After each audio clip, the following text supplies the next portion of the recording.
Ladies and gentlemen, welcome. Welcome to Salem, Indiana.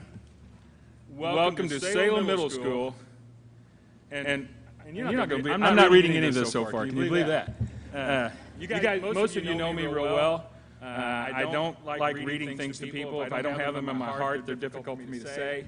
A couple of times I will have to today. George threatened me if I don't, so I will. But anyway, this is where I'm going to get out. The crying has to be put on hold, you guys, today, because I'm telling you, if it gets started, it could just go out in buckets. So we're going to hold off on that a little bit. But the last thing I want to say is welcome to the Trueblood Performing Arts Center.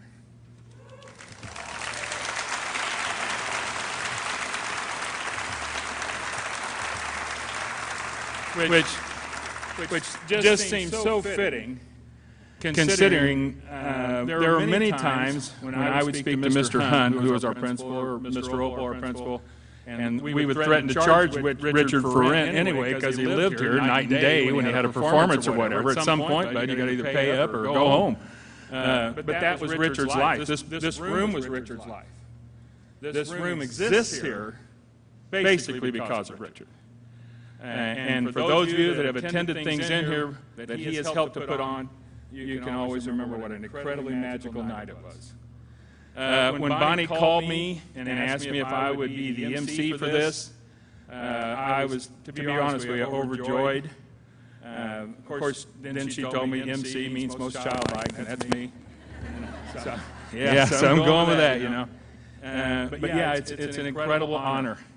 You know, when you can speak about your friend, especially when you're in a room like this. And I know you have to be able to feel his presence. You have to. These are his clothes. Those are his clothes. You saw the pictures as you came in.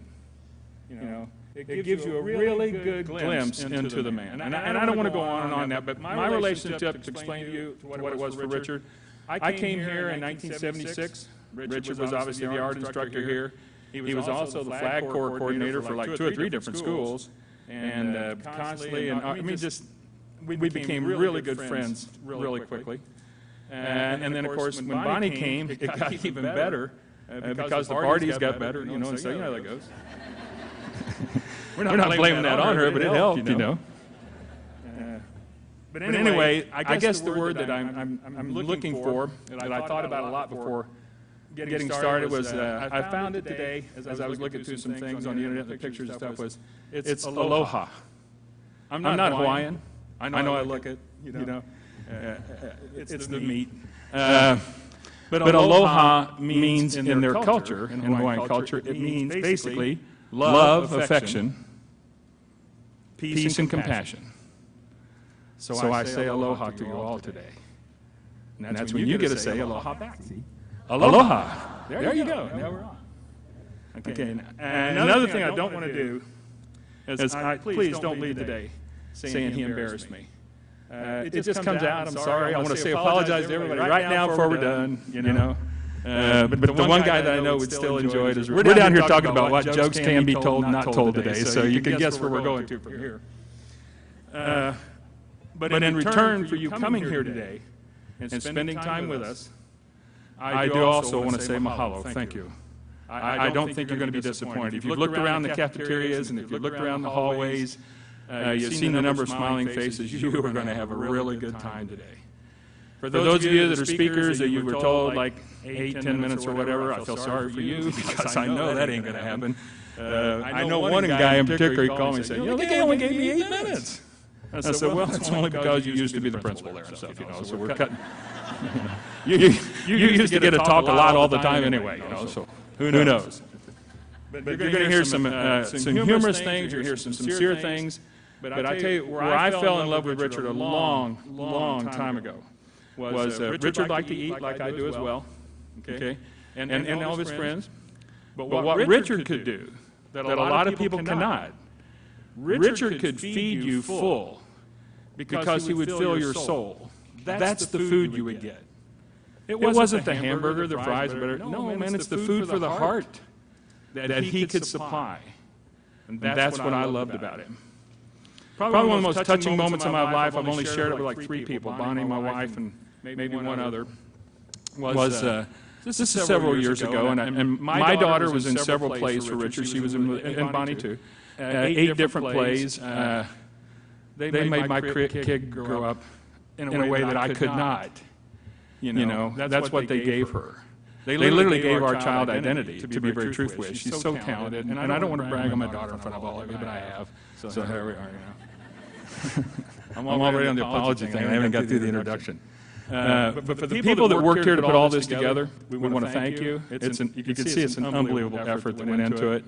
But boys, it is a sincere effort. As I watch people work, people smiling, laughing, saying, "Do you remember this? Do you remember that?" And the answer is yes. Because Richard fed you that. And you will carry that as long as you're here. For those of you that came in today and were expecting to be with Richard, I applaud you. I guarantee you he's here today. There's no doubt about that. I tell you who he's with. He's with Eunice Mullins. That's right. My mom's name is Eunice. And he's going, "Eunice, come here. Your boy's getting ready to talk about me." You know? And that's where and truly, that's the picture I have in my head. And yes, I know I will see him again. And I hope that that's the feeling you have in your heart as well. So thank you for coming today. That's kind of my relationship with him. The ones that I can tell in front of a whole crowd, especially a mixed crowd, you know. You children just kind of have to bear with it today a little bit, you know. But thank you for being here. To start off with, we would ask that you would join us with Linda Bush Diver, Linda Bush to me. But I met Linda, of course, had her as a student, and Linda's going to open prayer, or have prayer with us. So we'd ask everybody to stand, please. Miss Bush?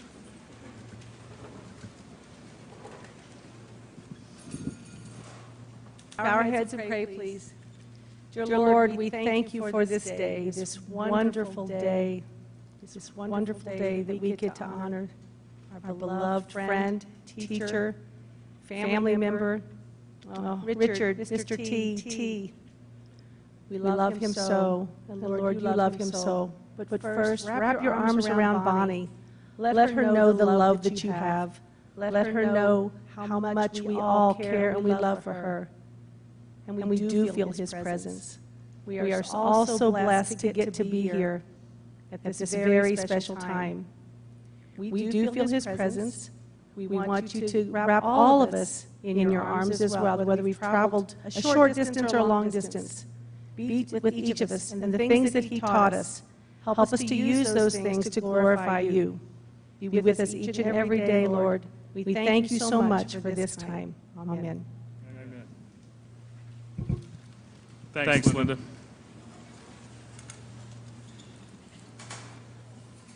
Now, when I was asked to do this, George Henry, George, stick the arm up real quick. There's our man there that kind of spearheaded this project a little bit for us. George told me, of course I don't know George because he wasn't a student here, but he said, "Listen, I don't want to tell you what to say." He goes, "But I do have some notes for you, you know, that will help you maybe a little bit." Okay? Now remember, you guys that know me, you know how this goes. Let me show you what George brought to my house. These are the few notes. This thing is 7 pages long. You know? I got a half an hour of highlighting on it, you know? I mean, the guy's organized like you wouldn't believe. And there are a couple parts that I'm glad he wrote out, because here's why.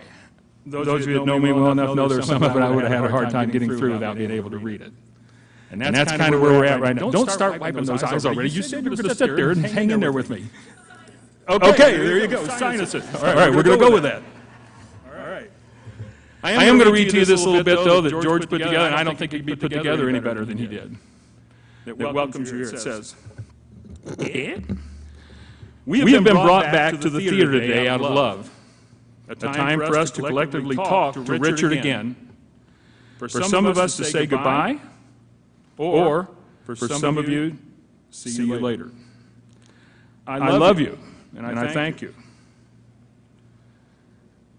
The program that you're about to see, it's some aspects of Richard's life, some beautiful photographs, you know, that are coming up, and I hope that you're going to enjoy it. I know the amount of work that had to go into it, but that's what's heading up here. But to go along with it, it says, This will not be a typical end-of-life celebration. Now, it doesn't say this in the notes, but I'm sure that my outfit didn't give that away, did it? Well, I saw some poor guys walking in with ties and suits, and I thought, oh, jeez. However, most of them taking the tie off by now. But anyway, it says, a typical end-of-life celebration. It is not a typical one. Most of those celebrations are sad, somber, quiet, mournful events. Sure, there'll be some sad parts today, mournful moments, and we are all here to mourn. But this has been put together to try to honestly celebrate Richard. Put together in a way Richard may have put it together, to honor him in the many ways he's honored us. It's our last chance to be together to cheer with him, to laugh with him, and cry with him, to highlight different aspects of his life, to not only remember the Richard we knew, but to learn about the Richard others knew. He was diverse. He was dynamic. He was love and acceptance. He was a teacher. That's a good word. Mentor. And maybe most importantly, a friend. We are here today to watch a last performance with his name on it. A last time to cheer on his performers and hear his stories. It's a true last curtain call. How fitting. So please enjoy the program today, and let's make our performers feel welcomed and appreciated. Let's enjoy one last time all the things that are Richard. Ms. Bush, I think you have a few things to add to us. We're on this program here. Like Dan, I had to write some notes down because otherwise I might squirrel. So I had to write some notes. But Bonnie, first of all, thank you so much for asking me to be such a part of this. It's touched my heart greatly. And mine is a little bit different, but I think it's going to put us all in the mood of the way that we all see Richard now that I can say that, because I'm a little bit of Peter Pan. I'm never going to quite grow up. But I like the word. You got to speak into it. trust me. I don't even need a mic. They hear me without this mic. Promise. Well, Richard made the huge impact on all of us, whether it was Oliver, when I was in the play as little, his other plays, musicals, whether it was the Flag and Rifle Corps, was an inaugural member of Menagerie.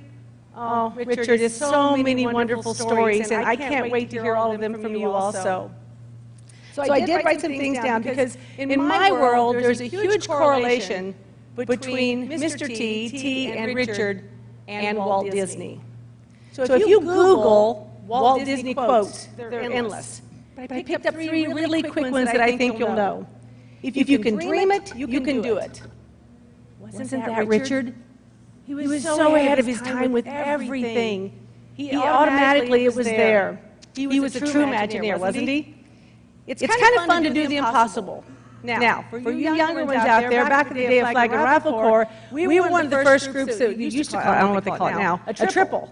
Back then you used to cock your gun and throw it in the air. But Richard said, you can do this, throw it in the air 3 times, turn around, land on the ground, and catch it. Yeah, right. So but he could do that, and we did it because he had such faith in us. And probably my favorite, laughter is timeless, imagination has no age, and dreams are forever. And I know he instilled that in all of us. Look at all of us here. And then we're here because we love him. Now this short clip, I want you to watch it carefully. It's very short. But think about Richard and think about yourselves and see if you see the correlations.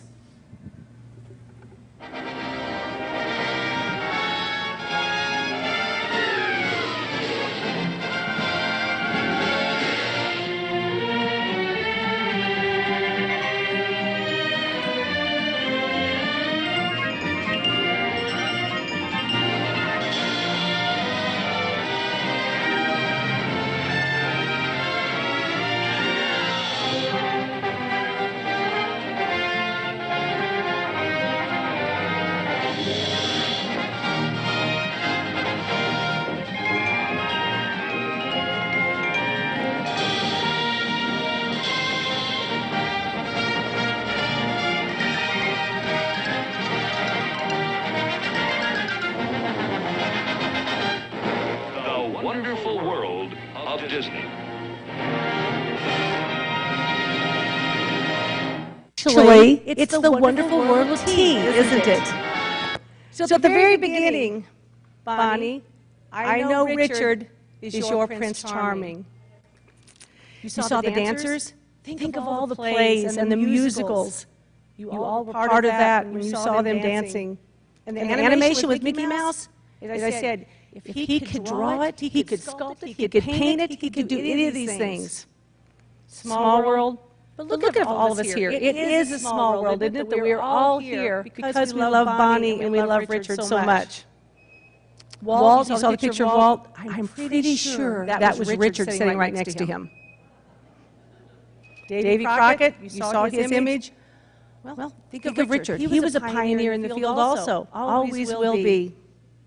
And the tin soldiers at the end, all you band students, yes, Flag and Life Corps, that is you, marching down everywhere that you march with Richard and Bonnie.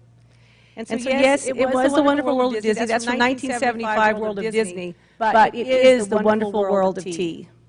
Thank you all. Have a wonderful time together in your celebration.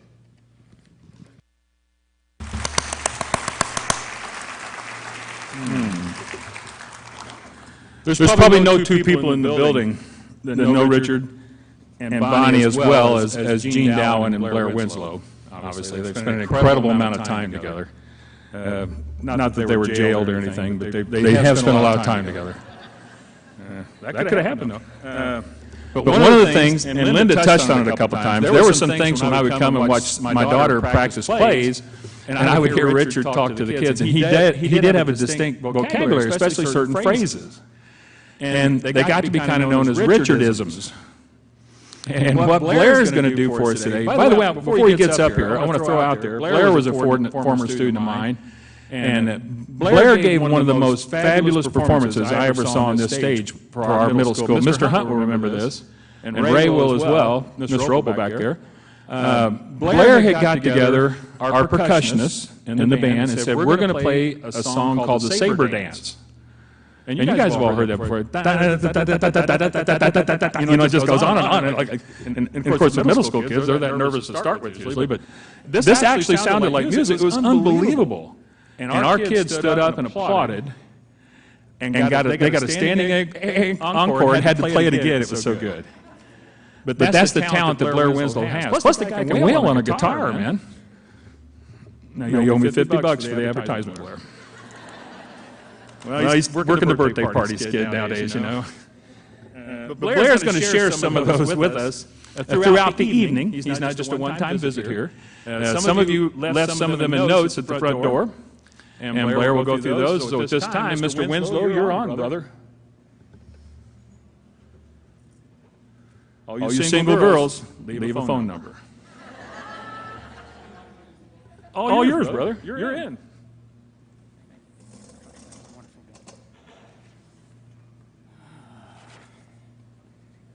Richardisms. Richard had quite the way with words. And so what I did was I wrote all the ones that I could think of, and I'm still doing it because I just wrote a couple more down. And then I put a thing out on Facebook for people to send me things and whatnot. So these come from probably his entire career. So some of these I did not know. They were before my time, and these go generationally. Some of them will overlap, some of them won't. Some of these are funny, some of these are endearing, some of these are lovely. Okay. Bag of worms, baby!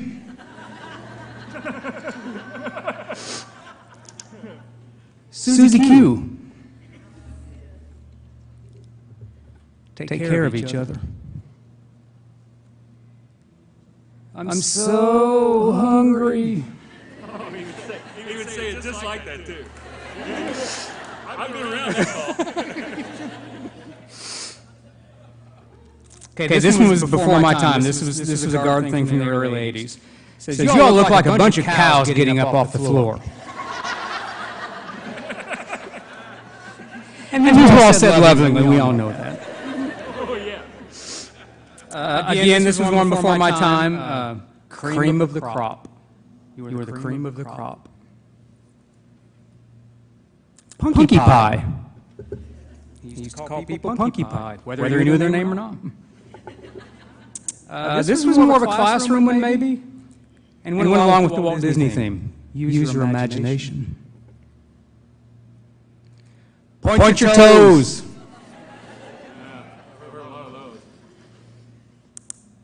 He always came up with a special middle name for somebody. Lou or Louise. So I would be Blair Lou, Blairly Lou, Sarah Louise, you know. Last one for now. Gravy! And I'm going to pull a couple of these out of the hat here. So. I've heard almost all of it. Oh, did he would say it like that? Let's see. I was late to practice today, and Mr. T said, "Go!" He used to say that before performances, before run-throughs. We all know that one. All the stories about Evelyn. Poor Evelyn. Okay, so that's my first set, and I will be back later. Thank you, Mr. Winslow. Thanks, brother. Mr. Blair Winslow. Of our speakers today, I know a few of them. I don't know them all, but I have gotten to talk with them this week on the phone and try to introduce myself a little bit. But this one I do know well. He is a long-time classmate of Richard's, friend of Richard's. I've known Drew for some time myself, a quality guy. Ladies and gentlemen, this is Mr. Drew Wright.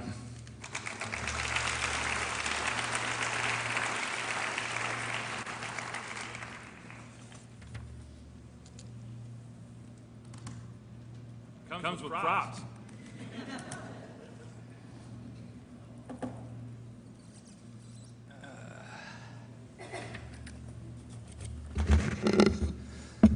As Richard and I were in the Salem High School class of 1963 together, I'm honored to offer with you today some personal memories of our times in school together.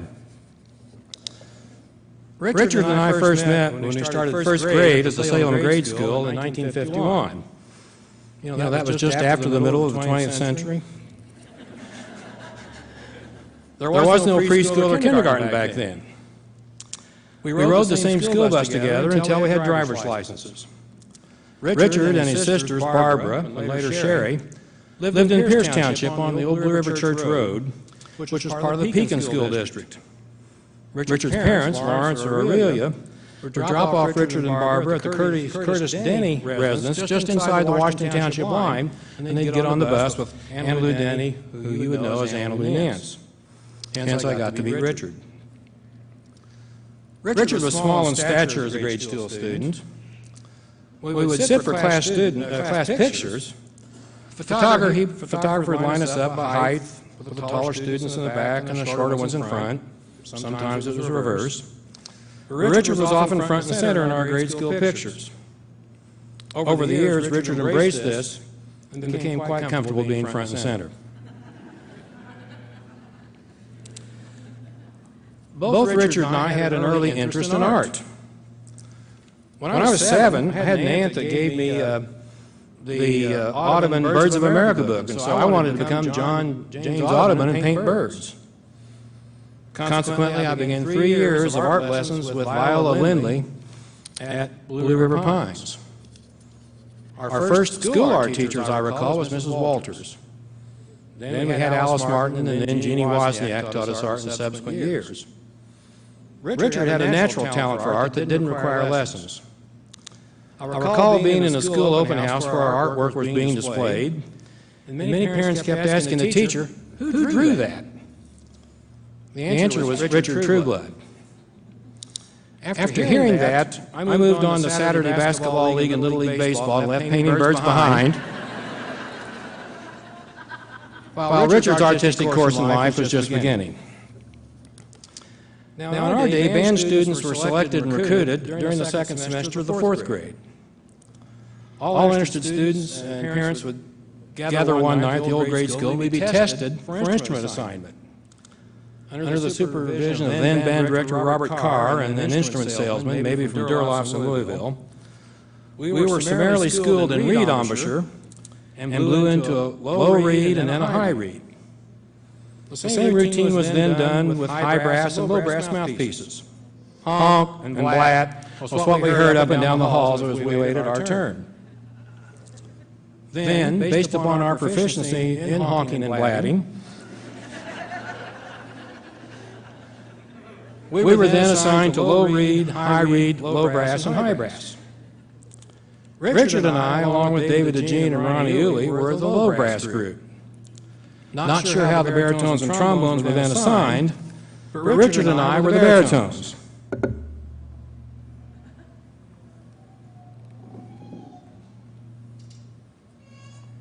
This was Richard's horn.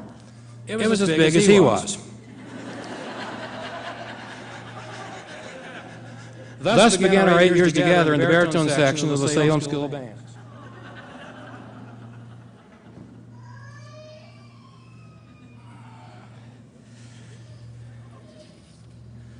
During the 5th and 6th grades, Mr. Carr's band class was in the small music room located in the southwest corner of the grade school basement, had concrete floors and asbestos-coated heating pipes in the ceiling. Great acoustics. As the new high school began its first year of occupation in 1957, we began 7th grade together in the old Salem High School on North Water Street that was newly rechristened as the Salem Junior High. Richard Melvin was our band director then, and we were expected to take our horns home for the weekend for extra practicing.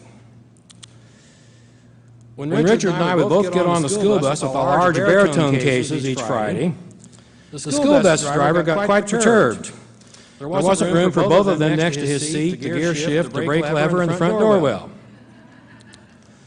Now, Richard's horn had a rotating bell, and my horn had a fixed bell. Therefore, my case was bigger, so it got to stay. Richard had to schlep his smaller horn case to an empty seat if available. And eventually, we reached a pact to make our school bus driver happy. We alternated weekends of taking our horns home. We never told Mr. Melvin. During junior high, Richard began to develop his individual sense of style. He sported a haircut that's best described as a surfboard cresting a ducktail wave. And yes, that's when his nickname Tweety Bird began. He also began to exhibit the physical agility that would later allow him to be a cheerleader in high school. When we were in the 8th grade, the hula hoop fad hit Salem. A Gulf gasoline station opened for business at the intersection of East Market and South High Streets, where City Hall today is located. As part of its grand opening, the Gulf station had a hula hoop contest. Had many competitors with their whammo hula hoops they purchased either at Pickleheimer's Western Auto or at the Marsh's Dime Store.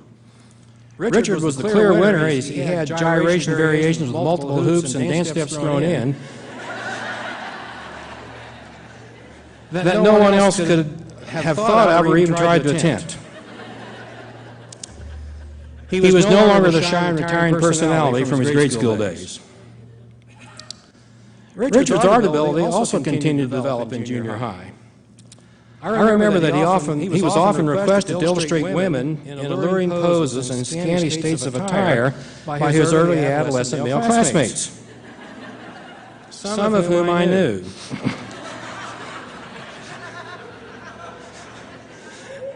Richard was glad to oblige in these requests, and he made study hall more interesting for himself and others, such as myself. When we graduated from the 8th grade, high school band became a more involved endeavor, and of course there was marching band in addition to the concert band. Our baritone section during our school years at various times included Richard, myself, Pat Huffman, Lauren Mundy, and later on Jim Rodman and Richard Hopkins. We were under the direction of Charles Conrad for 2 years and then Robert Boyd for 2 years. The thing I remember most about Richard in our daily band class was the constant under-the-breath banter that we exchanged about what we were observing around us. I'm sure that Richard's wry and sometimes sardonic comments on our repartee were the source of many of these Richardisms that you're going to hear today.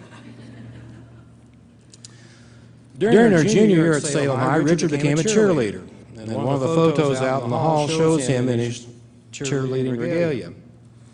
At some point, he had learned some basic gymnastic skills, and he added handsprings and a signature drop split to the usual male rah-rah repertoire. When I visualize Richard doing the drop split now, all I can think of is, ouch. By our senior year, the Lions football team had an 8-2 record, and the basketball team had a decent record and won the sectional. But I'm confident that there were more than a few fans who came to the games to watch Richard's nimble and spirited performance as a cheerleader. It was also during our senior year at Salem High School that Richard's artistic abilities were most shared with his classmates. He designed the cover of our 1963 yearbook, The Lion, right there. It's my understanding that Richard's SHS logo was used for several years by the school. Our class decided to change the form of the class ring. Richard created part of this ring design. Then finally,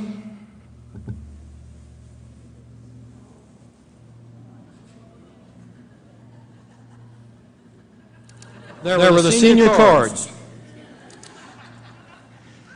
Richard drew and painted many of our senior cards according to our individual specifications, morbid humor, and as you can see, general bad taste. Yes, these are mine. Richard did them, but I haven't been able to get into them since our 10-year class reunion. And I was too embarrassed to show them to my daughter when she was in high school. The other thing about our senior year that I vividly recall was the junior prom of 1963. I don't recall who Richard took to the prom, but I do recall that he and his date outclassed everyone as they were the only couple who were actually doing a variety of Latin dances. When and where did they learn that? Richard's style and joie de vivre were in full bloom at the time he graduated from Salem High School. The Salem High School class of 1963 was privileged to watch Richard's artistic and performance skill develop while we attended Salem schools. After college, we were gratified to learn that Richard had returned to Salem to resume sharing his artistic talents and spiritual persona with us. Over the years, he did this in so many ways, both in the school and in the community at large. He added color and style to the lives of his students, colleagues, friends, by instruction and example. His continued advocacy for promoting the arts as part of the school curriculum is one of the hallmarks of his teaching career. Bonnie and Richard's extended family, the life and spirit of Richard Trueblood will remain a blessing to his students, school, and community in the years to come. Thank you.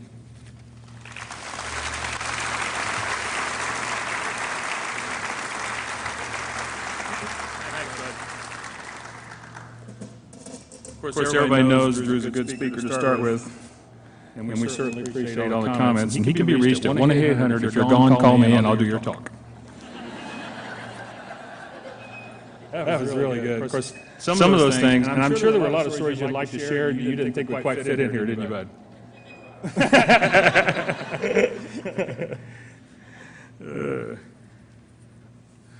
I'm telling you what I'm struggling with this. I'm sitting backstage, and I have a guest back here with me, too, as well. No big deal, babe. I've known her for a long time. Our ex-superintendent is sitting back here with me, and she and I are just recalling all the wonderful times that we've had in this room with children that Richard worked with and stuff. And I'm not going to let that part overwhelm me. Because, believe it or not, we get to hear the Salem Band.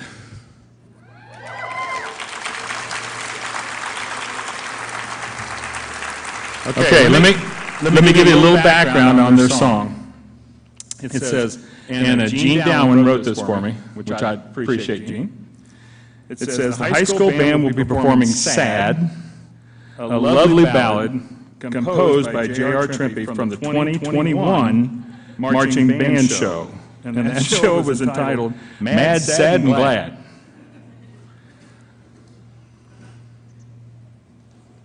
Yes. Really? Where's that at? Where is he? Right there. Here's the guy that wrote that song. Mr. Trimp, thank you. Thank you. What a moment.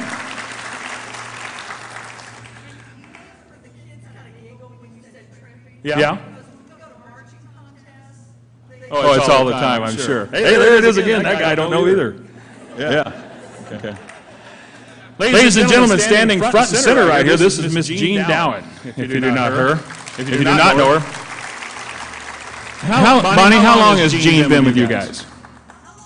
Jean, how long have you been with these guys? I'm going to say, yeah, because Jean and I she was on the staff here with me too as well. And so she's always been a family face, to say the least. Goodness gracious, we got a lot of guys here. Jean, you going to be able to do this by yourself? We can get Blair out here. Huh? Okay. You look like you need some help, honey, no offense. Hey, I'll tell you what, let's do this. Let's get some help for her. House lights a little bit, please. Just a little bit of house lights if you could. Help me out. Can we do that real quick? Thank you. Yeah, I feel powerful. Ooh, up, down. Yeah, Gene, I'm going to get some help for you real quick. Let's do this. We'll do it by process of elimination. Anybody in the house directed a band that, say, has won a state championship at least twice. Has anybody done that? Anybody over here? Down here? Anyone at all that's done it twice? Oh, ladies and gentlemen, we do have someone like this. We have someone like this today.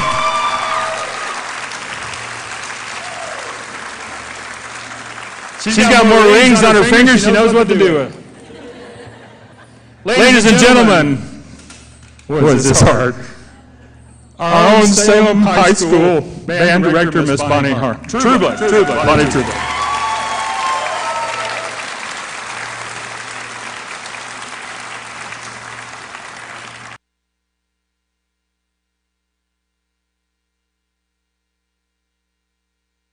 That's won 2 state championships. You would raise his hand. Did he?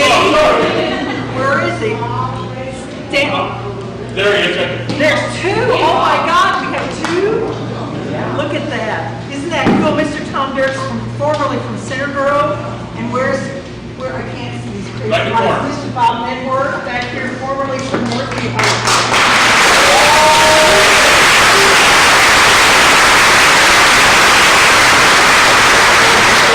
Told you guys, it's not that I was overlooking you. But we really love her.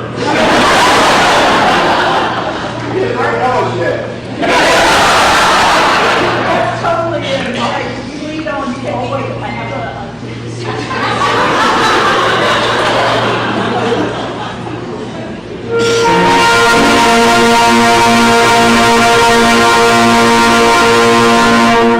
Okay, you started. I haven't conducted this in so long. It's been since fall, so I'll let you start and I'll follow your lead on.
Well, the guy that put that together, is it Trent? Is that correct? Okay, where did he go? I want to thank you for a wonderful memory for all of us, for the rest of our lives. Thank you. Ladies and gentlemen, once again, Miss Bonnie Trueblood.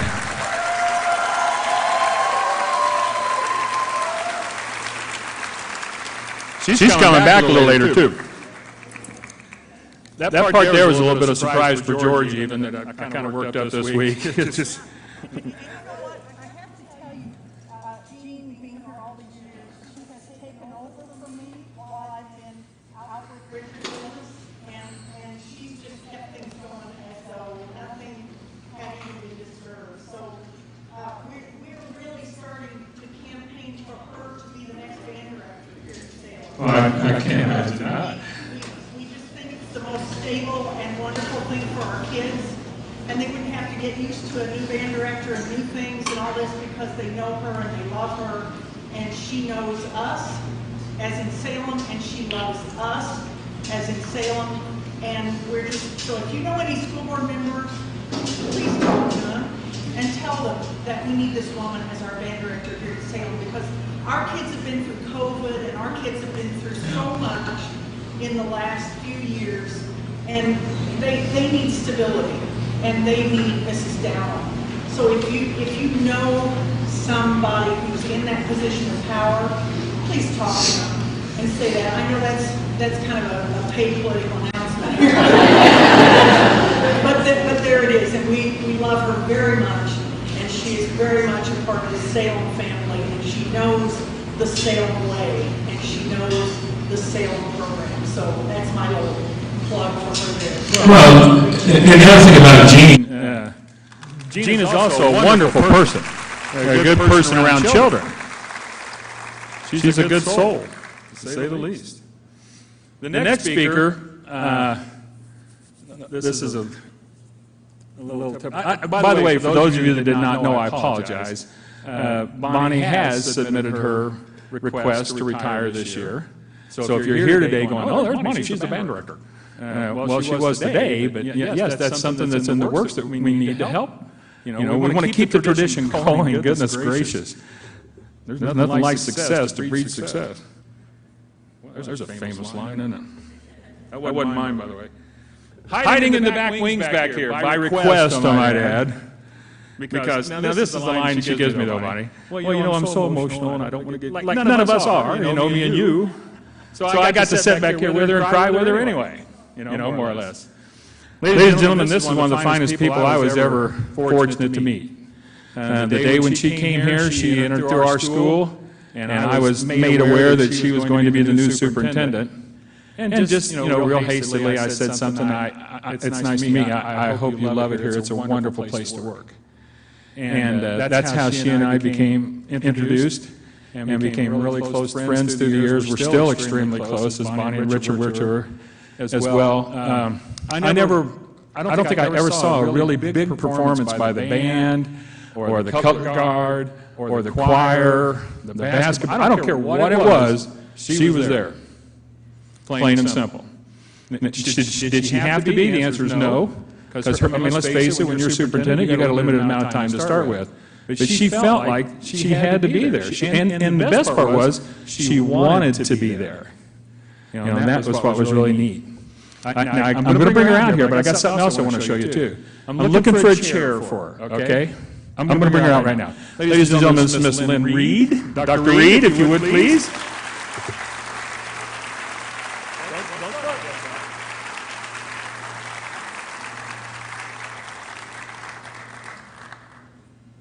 You know how we were talking about that we know Richard's here today? This is true. This isn't something I made up. Okay? She goes, I said, well, let me go get you a seat, because you may be back here for a little while, you know. So I go back here in the props room or whatever. This is the rocker that was sitting there. I thought, oh, that'd be great. You know, I'm grabbing it, dragging it out here. Richard Trueblood, Salem Community Schools, 68 to 2016. This was Richard's chair from retirement. and she's been sitting back there rocking and enjoying it the whole time. So if you don't think he's here, somehow or another his chair's out there. You're on there, Dr. Reed. All right, thank you so much, Danny. When I was asked to speak about Richard today, I can do that. We go way back. However, from my experience, I can't speak about Richard without also including Bonnie.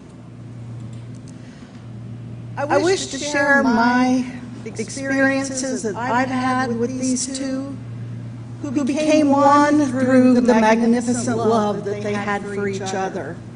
And I feel blessed by having the opportunity of receiving their love in many different ways. I'm going to share with you some examples of the lovely and quirky gifts I've received through the years. They were always surprises. They would appear on my desk. If I went somewhere for a meeting and came back, there would be something for me somewhere. When I retired and moved to Mississippi, I got boxes. So we're going to go through this, and my magic wand is with me today that Bonnie and Richard made for me, just to wipe away every ill anybody ever had. So here is an example. This is a pendant, and some of you may have seen me wear these pendants at ball games and concerts and such. I always made sure that I wore a lion. And there are various lions. We can scroll through. Now this, I didn't ask any questions. But I had this beautiful bag in this beautiful box. And after several years of using that beautiful bag, my daughter literally stole it from me. But she did leave me the box, so I still have the box. This okra pillow. For the last 3 years, I have been at Delta State University, trying to teach people how to be principals and superintendents. And Bonnie didn't think I had enough, and she and Richard, I think they made this pillow because you can't buy it in our bookstore. This is my magic wand. Now this magic wand was given to me by Richard and Bonnie, and this was after I retired. So this is very special to me. But I had to have some scar tissue removed from a very, very old back surgery. And so this was the magic wand that was supposed to make me all better.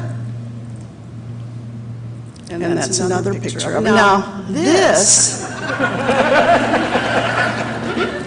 I don't know if you can tell, but that's a spine. And I received 6 chocolate spines. White chocolate spines, and they were delicious, but I had to freeze one because it was just, I thought, I saw it and I thought, wow, a spine, where did you get this? And then everybody I showed kind of went like, you all are laughing. So I don't know. Okay.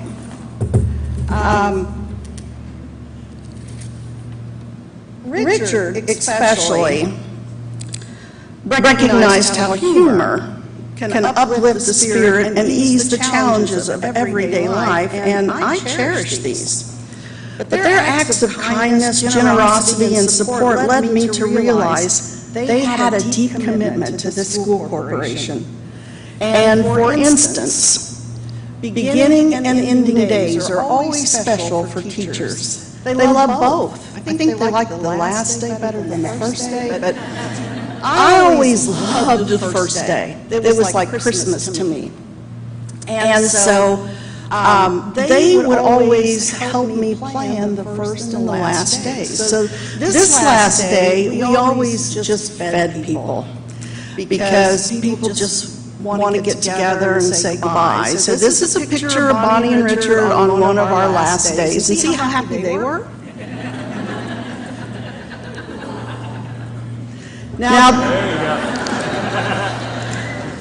Mother Nature and Father Time showed up on one of the first days of school, and we always tried to make that first day fun because people have been relaxing over the summer, doing some vacationing, some special things, and so to actually come in and sit down and listen to somebody go on and on and on about things is a little hard. So we tried to jazz it up a little. And I got to dance with Father Time on stage that year. Other years, they did things like we made the principals wear old-time swimsuits. They had, Richard insisted that they be Vikings one year. And Danny actually ran a gong show for us one year. And we had teachers come up and they had to answer questions, and if they didn't get it right, they got the gong and they had to leave. So, now, personally, these are representing some things that are really personal to me. This is a hairpiece that Richard and Bonnie made for me. And they did that because board member Becky White said to me, Lynn Reed, the superintendent at the time, hey, I want you to participate in my Christmas show. Well, you know, when I was young, I loved to sing and dance and perform, but I'm, you know, I'm kind of old. So, older, yeah, okay, older. So, I went to Richard and Bonnie, and I said, okay, Becky wants me to do this. What can we do? I said, my sister, she's real musical. We can do something. So, we decided to do anything you can do, I can do better, because my sister and I are kind of like that anyway, sibling rivalry. And so we did that song on stage. And Richard and Bonnie made these fans for us. But the thing about it was, we rehearsed every night for probably 2 weeks. Richard sat out there, Deb and I were up on stage, and he very gently tried to get this old person, and my sister is very musical, but she has 2 left feet. So it was a challenge for him to get me back up to speed and to get her in sync. And he was so kind and sweet. And then I finally just said, Richard, come on. I sit out there and watch you rehearse with kids. You're not that sweet. And I said, I want to look good out there.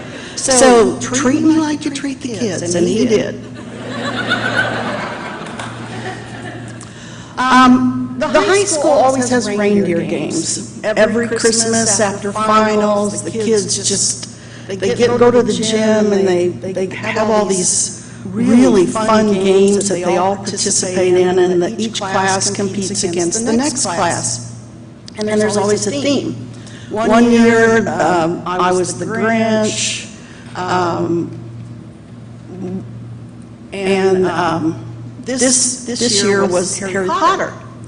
So I went over to Richard and Bonnie, and I always went, they were my go-to people when I needed anything like that. I love to do it, but I can't put it together.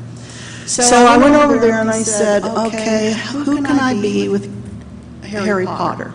So they decided I would be the Professor Minerva, whatever her name is.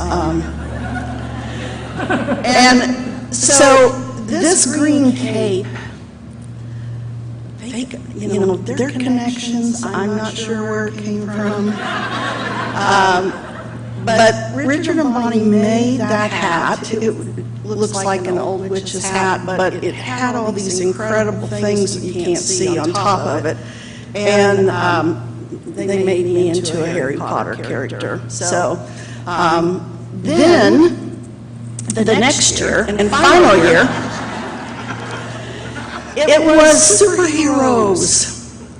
And so I went back and I said, okay, what superhero can I be? And Richard said, Xena. And I didn't. You've been working out in that picture, haven't you? George was going to put my face on it. That looks good. But, so, not being a comic book kid, I read mysteries. I didn't know who Xena was. I said, okay. So Richard brings out this skirt that looks a lot like that. And he brought out a top that was even worse than that. And we laughed and laughed and laughed. And I went to Walmart and bought a Superman t-shirt.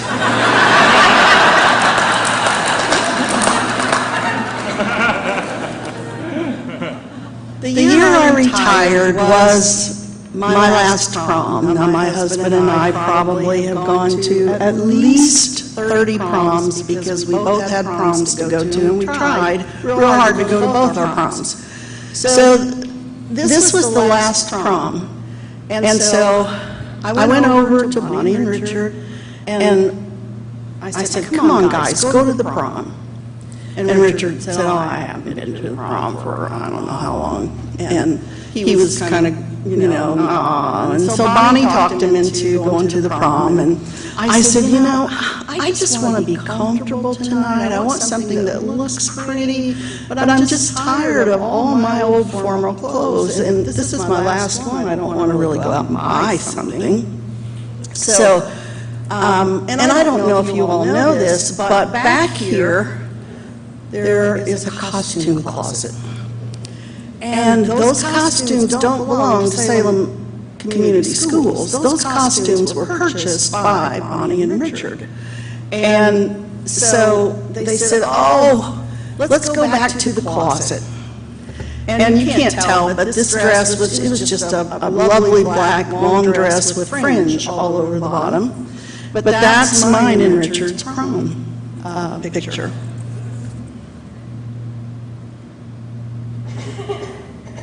Another great memory that I have of all the productions that they put on this stage.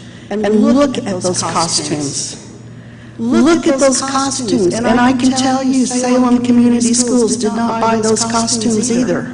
Those costumes were purchased by Bonnie and Richard for our kids. Greater Tuna was one of my favorite ones that they put on. There were some kids in here, I think, that were in Greater Tuna.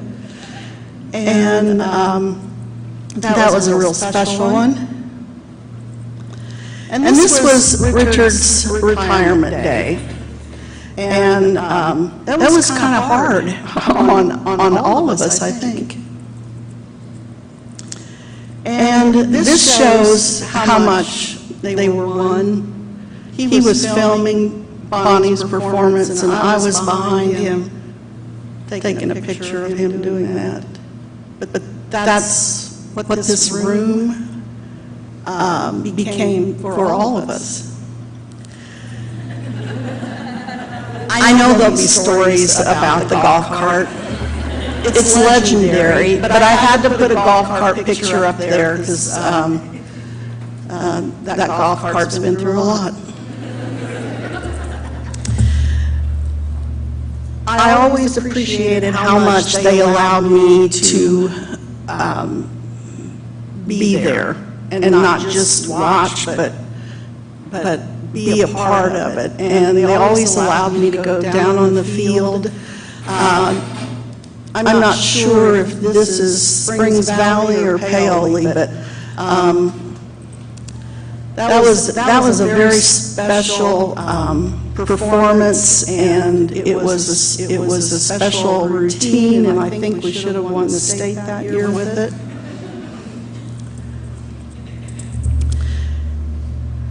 These were some, I recognize some kiddos up there, and they spoke at Rotary, they were honored at Rotary. And to end, I'm going to read a poem by Michelangelo, because when I read it, I just thought, that's Richard. When great trees fall, rocks on distant hills shudder. Lions hunker down in tall grasses, and even elephants lumber after safety. When great trees fall in forest, small things recoil into silence, their senses eroded beyond fear. When great souls die, the air around us becomes light, rare, sterile. We breathe briefly. Our eyes briefly see with a hurtful clarity. Our memory, suddenly sharpened, examines, gnaws on kind words unsaid, promised walks never taken. Great souls die, and our reality, bound to them, takes leave of us. Our souls, dependent upon their nurture, now shrink, wizened. Our minds, formed and informed by their radiance, fall away. We are not so much maddened as reduced to the unutterable ignorance of dark, cold caves. And when great souls die, after a period, peace blooms slowly and always irregularly. Space is filled with a kind of soothing electric vibration. Our senses restored, never to be the same, whisper to us, they existed. They existed. We can be and be better, for he existed.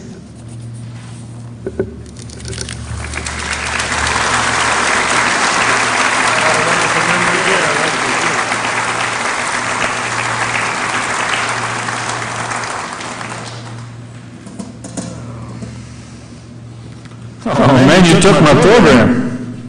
You got my notes.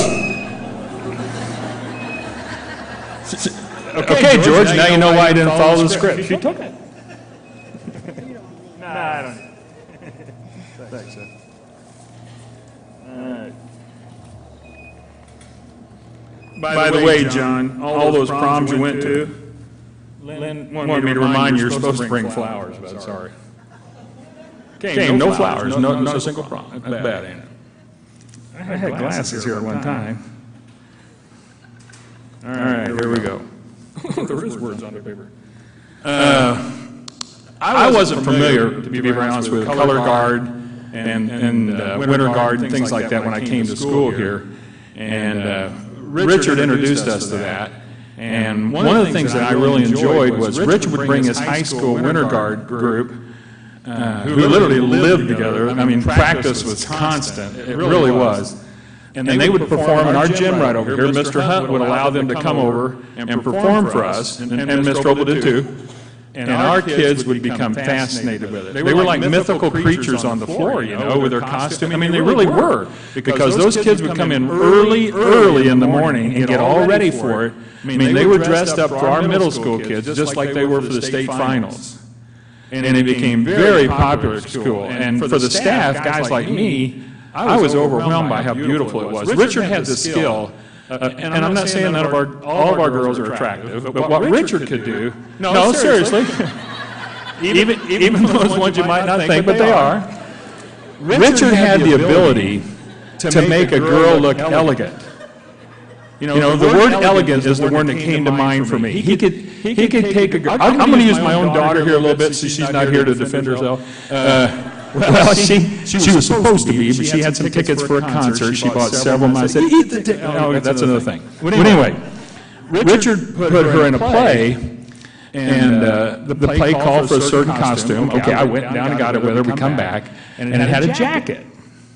But it did not have a jacket in the original Broadway play. And my daughter wanted to wear the jacket. So she and I kind of got it. I said, no, we're not going with the jacket, because Mr. T thinks you look better without it. And it calls for that in the play. So what's it going to be? We're going with Mr. T, or we're just not doing it? She goes, all right, fine. When it's over with, and my wife would agree with this, my daughter felt so elegant and so pretty, and was so proud of who she was. That's the gift that Richard gave your child when they were here. It's something that's a dad or mom really can't do, but boy, it came from him. And I can't thank him and Bonnie enough for that. That's for sure. Tonight, or this afternoon, or where we're at, you get to see a rendition of this. This is Richard's Color Guard kids that have performed. They're going to perform for you. You guys ready? Here we go. By the way, the group, Christy, where'd Christy go? Is she still around here? Christy's right here. Hey, by the way, if you haven't seen it, I told you you'd see a lot of wonderful things tonight. Christy Luckett, right in here, used to be Christy Paris, here in full makeup today. Absolutely stunning. She's right over here, ladies and gentlemen. Don't miss her. Okay? Absolutely stunning. But Christy, you were in, it was called Menagerie back then, right? Now, was that just color guard, but also winter guard? But it was both. Okay. Well, this is an example of the type of thing that Christy did. In tights, I might add, too.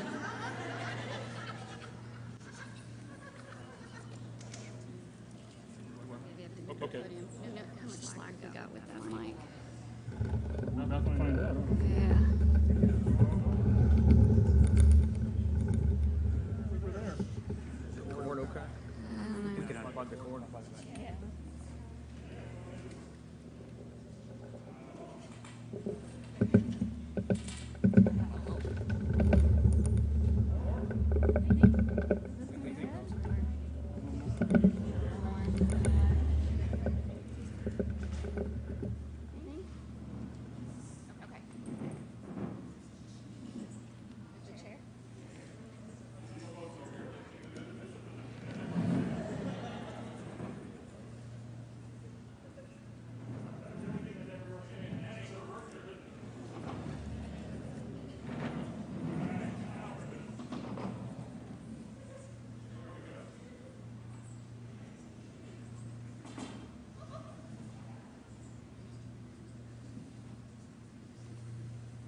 Once again, the Salem High School Color Guard.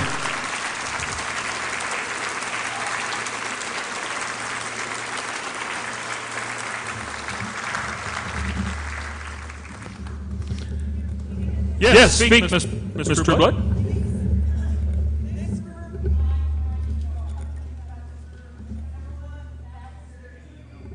Some of you guys get it because you were menagerie. That was their tribute to menagerie, which was Richard's independent guard that carried the name of Salem but wasn't from Salem High School. It was an independent group that went around and performed. And these kids, these are current and former. There were some alums in there too.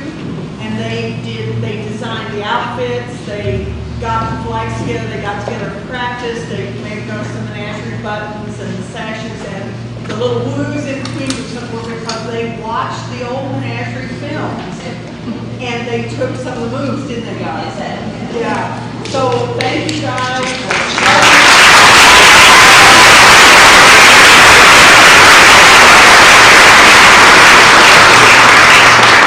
The other thing I learned from going to, because most of my younger part of my life, I was a football coach and things like that, and volleyball and all that. But the arts I absolutely love and became a part of those. And when I would go to a performance, one thing I learned real quickly was you're supposed to you and holler at certain points. You know, like when all these flags do this part, I don't know anything about it, so I'd sit there and go, oh, that's kind of cool. And then everybody's high school group from all across the state were going, yeah, look at that! So I tried to remember where those parts were. Always fun to watch, so to say the least. But you can imagine the countless hours that Richard would work, because Richard's kids were state finalists and stuff. You know, it's just. Is it Sarah Snyder here anywhere? Where, Sarah? Raise your hand, honey. Sarah's group in particular for me was a wonderful memory. Remember when I came up to the state finals, brought you guys those flags? I never had a better time, Sarah. I want to thank you for that. It was very special. And Richard made them look so elegant. I mean, you should have seen them. I tell you what, people were literally looking to buy their picture. Remember, Bonnie, when the photographer would put pictures on display that you could buy, and people would want to buy their picture. That's what Richard had done with their costumes. It was fascinating. All righty. This next speaker, what I would call, guys, and a couple of them I didn't know. Drew, obviously, I knew real well. But Jim, I do not. And I called Jim and I said, listen, I just need to, give me a couple things, you know, that I could tell you about you, so people know who you are and stuff. And he goes, okay, I got two things. And I thought, all right. He goes, first of all, you tell them that I'm from Tell City. Our next speaker, ladies and gentlemen, is from Tell City. And he said, and I said, well, you certainly got some connection to Richard you'd like for Tell. And he goes, yes, I would like for you to tell him that I'm a friend. Ladies and gentlemen, this is Mr. Jim Ashby from Tell City, Richard's friend.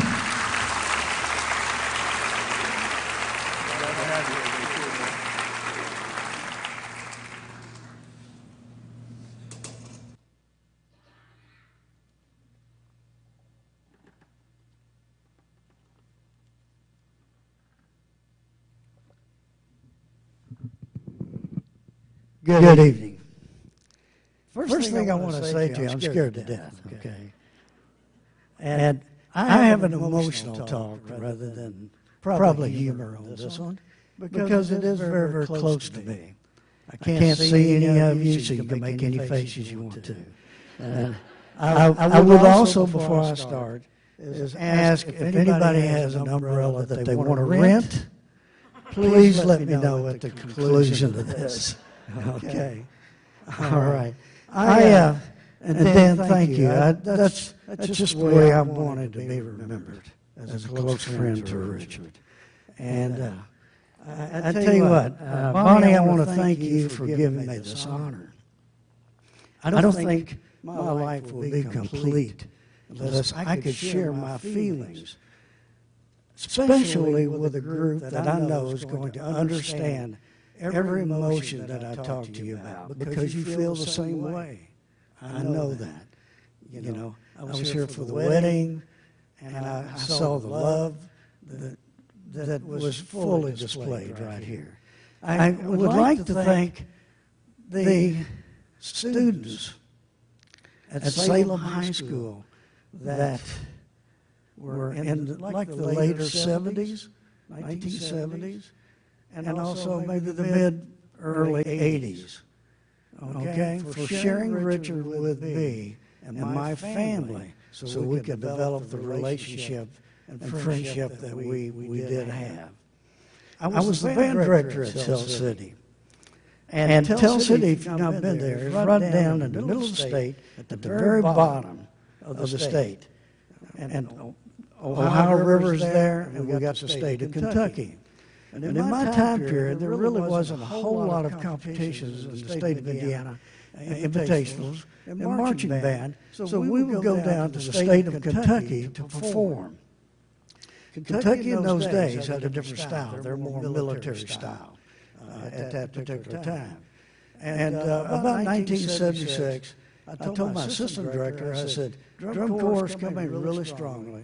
We've got to make a change. And one of the first things I want to do, I want to bring in a top-notch color guard instructor that can consult with us, get us on the right track. And I was lucky enough, my assistant director at that time was Henry Wolf. Henry graduated from Indiana State University, but more importantly, he was a graduate of Salem High School.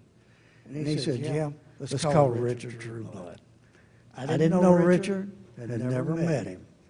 Okay, now, I was very hesitant because, how do I explain this? My wife, Judy, right here, of 51 years, who knows me pretty well, she has described me every year as being a control freak. So that must fit pretty well. Okay, so I was really hesitant about bringing in an individual that, was he going to be a team player? Was he going to, does he know what he's doing? Does he work with kids well? So I was hesitant about turning those kind of things over. But I tell you what, when Richard came down, we sat and we talked. We talked about music first. We talked about the moods of music. We talked about what we wanted to display, and more importantly, we wanted to change the culture and the personality of our guard to go along with that music. When Richard and I had a long conversation, I knew that we were on the same track together with the same feelings. I watched him work with the color guard for a little bit. I mean, you could tell the most creative, unselfish team player that I'd ever met in my life. I said, we've got to get this guy as much as we possibly can. Now, we talked to him about working with our group and staying with us for a while. For the people in Salem, I want you to understand, especially those kids, Richard said to me, he said, Jim, Salem High School is my #1 love. We respected that. We never discussed anything beyond that, and that was always the way it would be. So that was our understanding right there then. I have to tell you that when Richard worked with our kids at Tell City, he talked about you, the people of Salem. He talked about the kids and, the joyous times that they're having, the fun times that they're having, the things that they like. He talked about the disturbing things that bothered you. And he talked to our kids to let them know that they were not the only ones that had those same kind of feelings. And our kids developed a respect for Salem High School and the kids and the student body here. And again, those feelings carried on. Well, Richard and I never did have an argument. If we did, I know he would have won. There was no question. He had a funny way that he could always cock his head, Jim. And that's the way it always was. But we did have stepping stones, and we had to learn each other and what each other wanted and how we could work together. And that was such a great relationship together. I want to tell you a story about one time that 1979, Richard brought down a picture that he wanted to show me. And you know that his artistic ability. You know, I looked at the picture, and I could see a face of one of my color guard gals right there. I mean, it was identical. I couldn't believe it. And he had this picture. She was in the uniform. And he said, what do you think? I would like for you to consider putting your kids in this uniform with a guard. I looked at it, and it was the most far-out thing I'd ever seen. I'm a little more backward, a little more conservative. And I said, Richard, I don't know if this would ever go over. I said, this is too futuristic for me. He said, think out of the box, you know. And he said, trust me, Jim, we've got to look to the future. Okay, I'm convinced, let's do this thing. I called in a band parent. He said, your band parents can make these outfits. Called in a band parent, she got an entire committee together. They worked together with Richard to develop this particular uniform, an outfit for the guard. Okay, the gals had a lot of work to do, and they had to get all the girls' measurements, you know, and everything to get all this to really work. Now, I had 36 in the guard that year, and the most beautiful, talented young ladies that were willing to work and do anything that Richard said. I mean, that's just the way it turned out to be. Well, they passed out the uniforms. The girls go in to change the room. They had it worked out that they would all come out together. They all came out, and I'm looking, and I got this kind of smirk on my face. And he looked at me and he said, you don't like them, do you? I said, I don't, there's something a little tacky. I don't understand what it is. You know. He said, let's step in my office. Well, it was my office, but so we go in there, and we're talking. He said, I'm going to tell you exactly. There is something that has to be worked on. I said, what's that? He said, the panty line. I said, what? He said, the panty line, like that.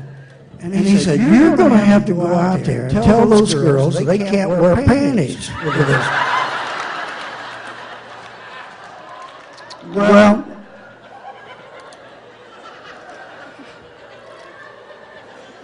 I said, Richard, I am a male band director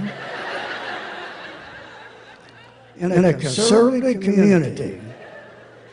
Can you imagine the rumors that are going to be told? As band director, before I go out and say, girls, you can't wear panties. So I said, even the school board would hang me from the high ceiling, you know. I said, we're going to back up just a minute. I never told him anything he ever had to do. He wouldn't have done it anyway, I'm sure of it. We had a great relationship together, but I said, Richard, you're going to tell them. So, okay, he said, follow me. So we go back outside there with the gals and all the lady parents. He said, do you like the outfits? Oh, anything Richard said, they loved. So they all applauded. They were very happy. The ladies over here, they were happy because all the hard work that they put into it. He said, well, there's one change we've got to make. And I looked over to moms, and one lady was like this. And those of you that have worked vaccine know exactly what I'm talking about. In their minds, they're thinking, oh my gosh, we've got to start all over, or whatever we've got to do. He said, ladies, I want y'all to look at me in the eye. I want you to go back in that room, take your panties off, come back out. He said, wait, stop. Put your uniform back on, and then come back out. Well, they did, and they all came out, and it didn't look much better, I have to admit. That was the answer. So he looked at them, and he said, from this point on, the panties are gone. And that's the way it was. Now, had I said that, you just can't imagine in Tell City, Indiana, the rumors that would have gone around. That's just, just it. When Richard said it, not one person questioned. In fact, my parents were applauding, So that's the way it was. Well, I the other day, this was 2 days ago, I ran across one of my rifle girls that were in Richard's Guard there at Tell City. And I told her that I'm going to be speaking to Richard's people today. And I said, her name is Cindy Dovey, Tell City, still lives there, sweet little gal. I said, if you want to make any comments, just a few words, I will read them to this particular crowd that loved Richard. And I didn't hear from her. Didn't hear from her until late last night, about 10 o'clock. I got this text. And I looked at it and I got emotional and started kind of tearing up, just a little bit. Bringing back some memories of everything that's happened. And she sent me a note and she said, Mr. Ashby, I contacted the other rifle girls, at that time. They were in the rifle line, and this is input from all of them. And I'd like to take just a minute to read that to you, hopefully, if I can get this up.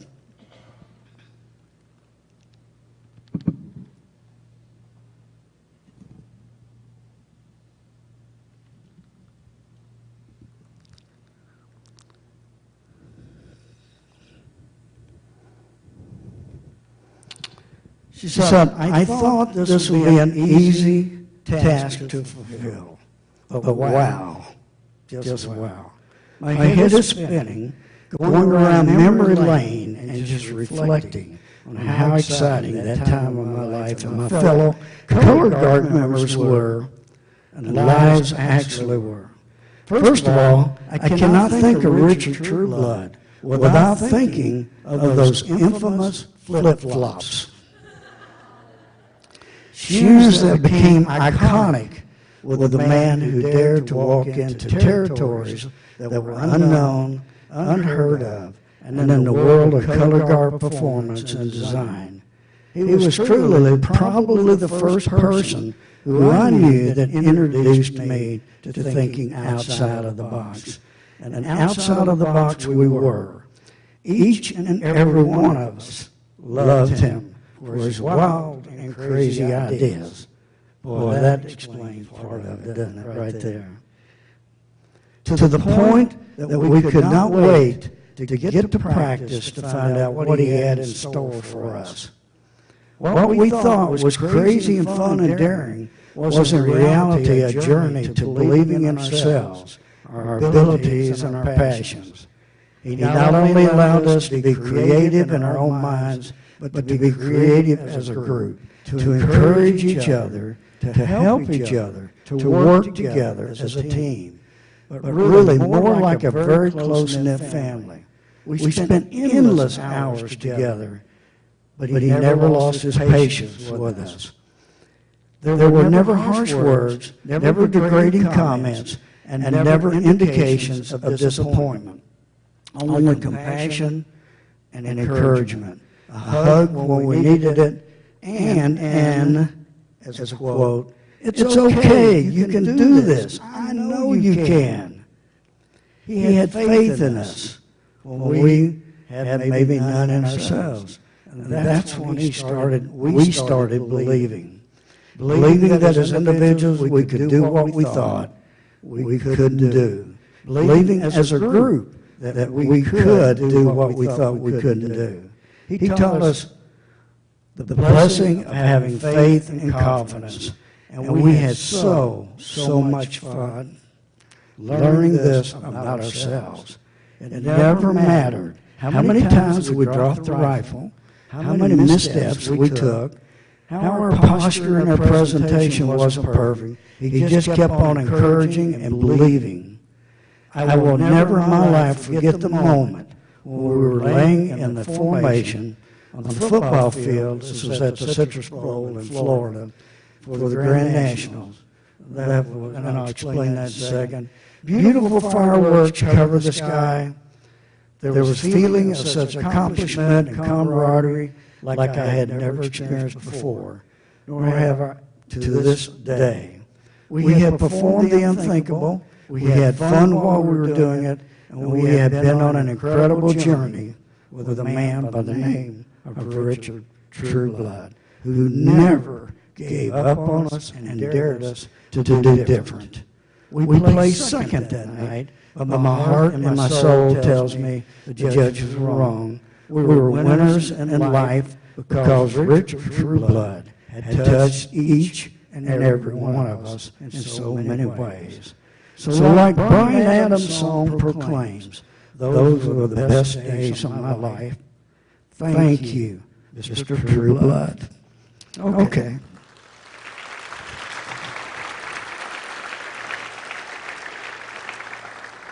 Now, I want to give you a little background on that particular rifle line. That particular contest was in 1980, and it was at the, which is now the BOA, but it was the NBA Grand Nationals that they held down in Florida, down there. And since then, that BOA has become such an exclusive contest. It's unbelievable, how it's evolved right here. But we placed fifth in that particular Grand National, and we were all super happy. We got home, everybody was happy, the community welcomed us and everything. But then I received a call from one of the clinicians from the NBA staff, and they said, "Jim, we want to tell you a little bit about this." He said, "Your rifle line tied with Flushing, Michigan to win a Guard Award." I said, "Bob, but Flushing, Michigan was the one that got the trophy. They were awarded." He said, judges were told that they could not have a tie. They had to make a decision, and they never could do that. So they had to come to the conclusion that they flipped the coin. And they said that Tell City lost the toss, and that Flushing, Michigan did win that. But I only tell you that so you can understand, Cindy, and those girls that wanted these thoughts relayed to you. And you can also, but you know this, you know this so well, the quality of work that he did, and that's what stood out on that particular evening right there. Okay, I'm just going to talk just a little bit more on a couple of things, and I want you to know that I came to the wedding, Judy and I did, and about 30 years had gone by, because I got out of teaching in 1983, 84 year right there, started a new career, and then we got grandkids. Some of y'all know what that's like, and part of them lived in California and so on, so we were always going different directions. And Richard and I only saw each other for a couple of years over about the last 30 years. But each time we saw each other, we never lost the respect and the love that we have for each other. One of those particular times is at Bonnie and Richard's wedding. And when everybody walked up, to congratulate them on what a wonderful day, I was able to tell Richard on that day, I said, "Richard, you're like a brother to me." I said, "I love you, and I always will. And I always will." Bonnie, thank you, because that day gave me such a special gift. You tell them about Velveeta sometime for me, will you? Okay. All right. Okay. All right. I think one of the greatest things we can say about Richard is his memory, his legacy will live forever in every one of us in this room. He had that much effect with all of us right there. And I guess I kind of wonder, Dan, I'm getting ready to turn it over to you because you said we're out here to party and we want to, and I want to relive some of these last 30 years that I kind of missed with Richard. Can you imagine with all the silly things that's going on in this world, crazy things, right? If we could take Bonnie and Richard and clone them and send them out in the world, I could just see the love here and the love that he left in Tell City. What a wonderful world this would be. Thank you.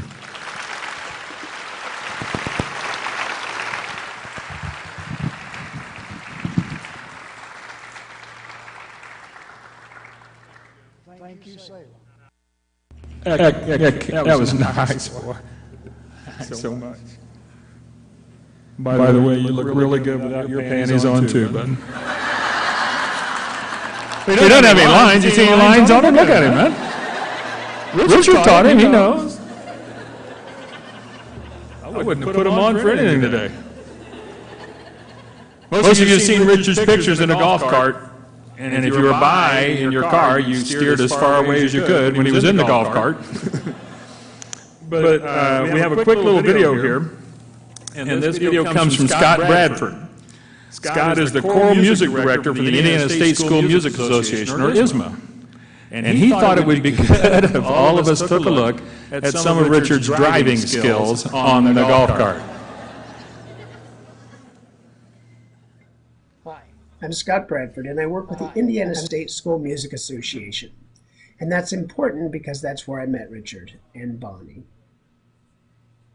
I remember the event where I was setting up band trophies at a marching band event, I believe in Jasper. I was setting out the cloth, laying the trophies, having them all ready to present.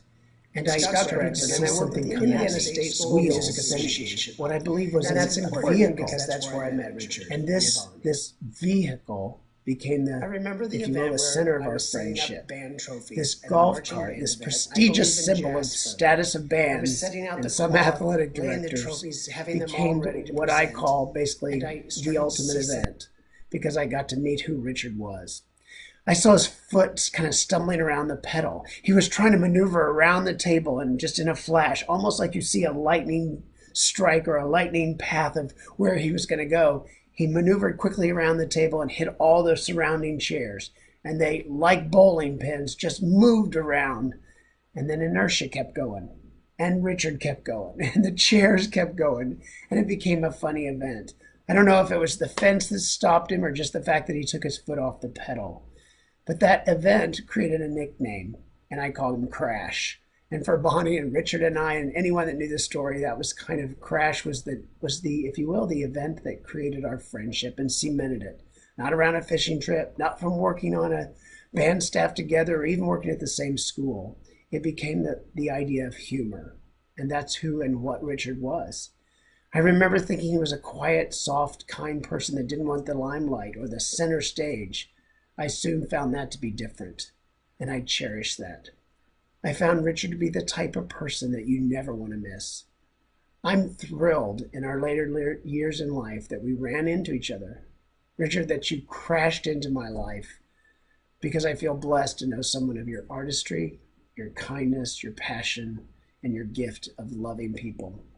We miss you and will miss you greatly, but we also celebrate what you did for all of us, which is bring us great joy.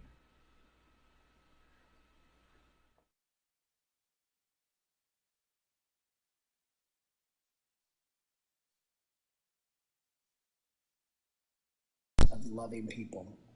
We miss you and will miss you greatly, but we also celebrate what you did for all of us, which is bring us great joy.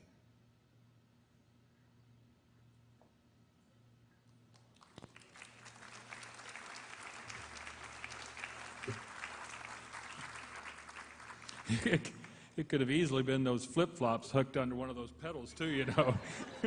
I'd see him out there at band practice, have his foot up on it. I thought, boy, if that foot slips off of there, he's out of here in no time. Hey, Blair, come on, man, give us a couple more Richardisms here real quick. Now that we're in the humorous mode. Come on in here, bud. All right. Richardisms, Part 2. You know what to do. You know what to do. And this one always made me smile. Well, back in my day, we had to chase the Indians off the practice field. Or, as I remember from high school, pick up cars and move them out of the way. Right? He often referred to his guard girls, or we as a staff, as his peeps. My peeps. Kind of holds a special place with me.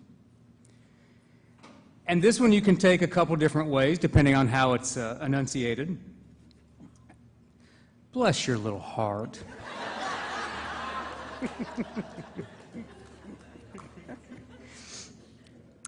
I heard him say this one several times before the Winter Guard went on the floor or before the marching band went out on the field. Make them throw their babies. Make them throw their babies. Make them throw their babies. Right here. Roll it up.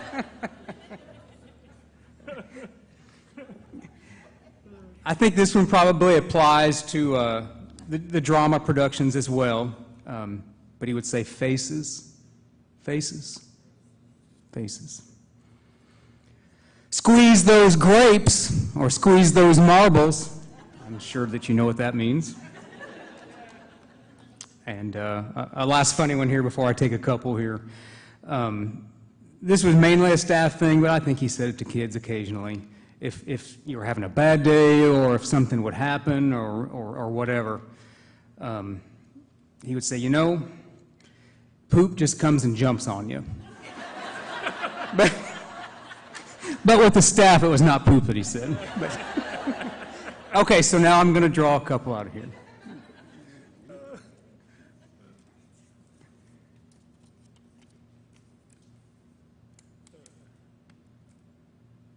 Okay, something that Richard would say at practice.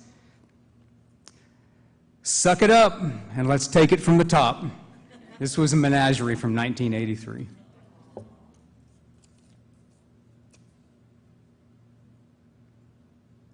gosh. Something Richard would say at practice. Sometimes he didn't need to say anything. He was so expressive with his face.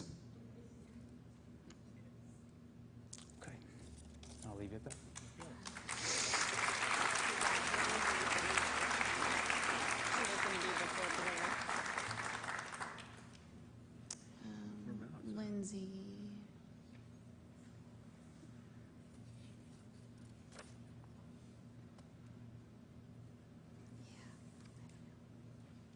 Just a second, let me get my paper. Okay. I'm being corrected. I feel like I'm married. You want to roll on, or we're missing the one person so far, right? Yes. Okay. Like to go now? Yes. I'm sorry if it's not on your paper. Yeah, it's not, right?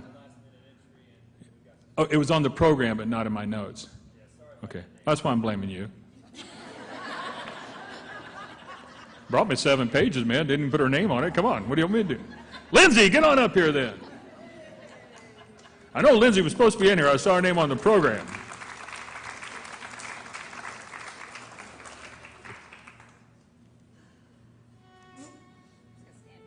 Go right ahead. All right. I am barefoot because it just feels like home in here. And this is hard. I'm reading a tribute from Billy Davis. I know a lot of you remember Billy. But before I did that, excuse me, I just wanted to say a few things about how Richard was always in my life. And some of the first memories I had was going out to the house in the woods and my mom telling me there was a tree in the middle of the house. And I thought that was so cool. And I got there and I was trying to be polite and I asked if I could sit down. And Mr. Trueblood said, sure, but watch out because I think there's a snake loose in here. And I still don't know if he was kidding. But I hate snakes. Christy, that's still there, isn't it? Is this- Yeah, I thought so. I think Christy found that snake this week. Oh, good. Maybe I can go back.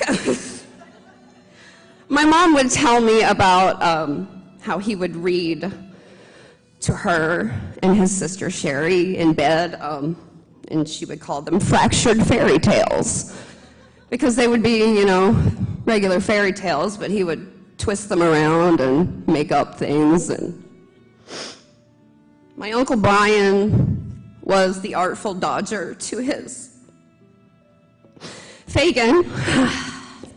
Back in the day, I remember seeing a picture of my uncle out in the lobby there when I was young and wondering why my uncle was featured here. It was interesting.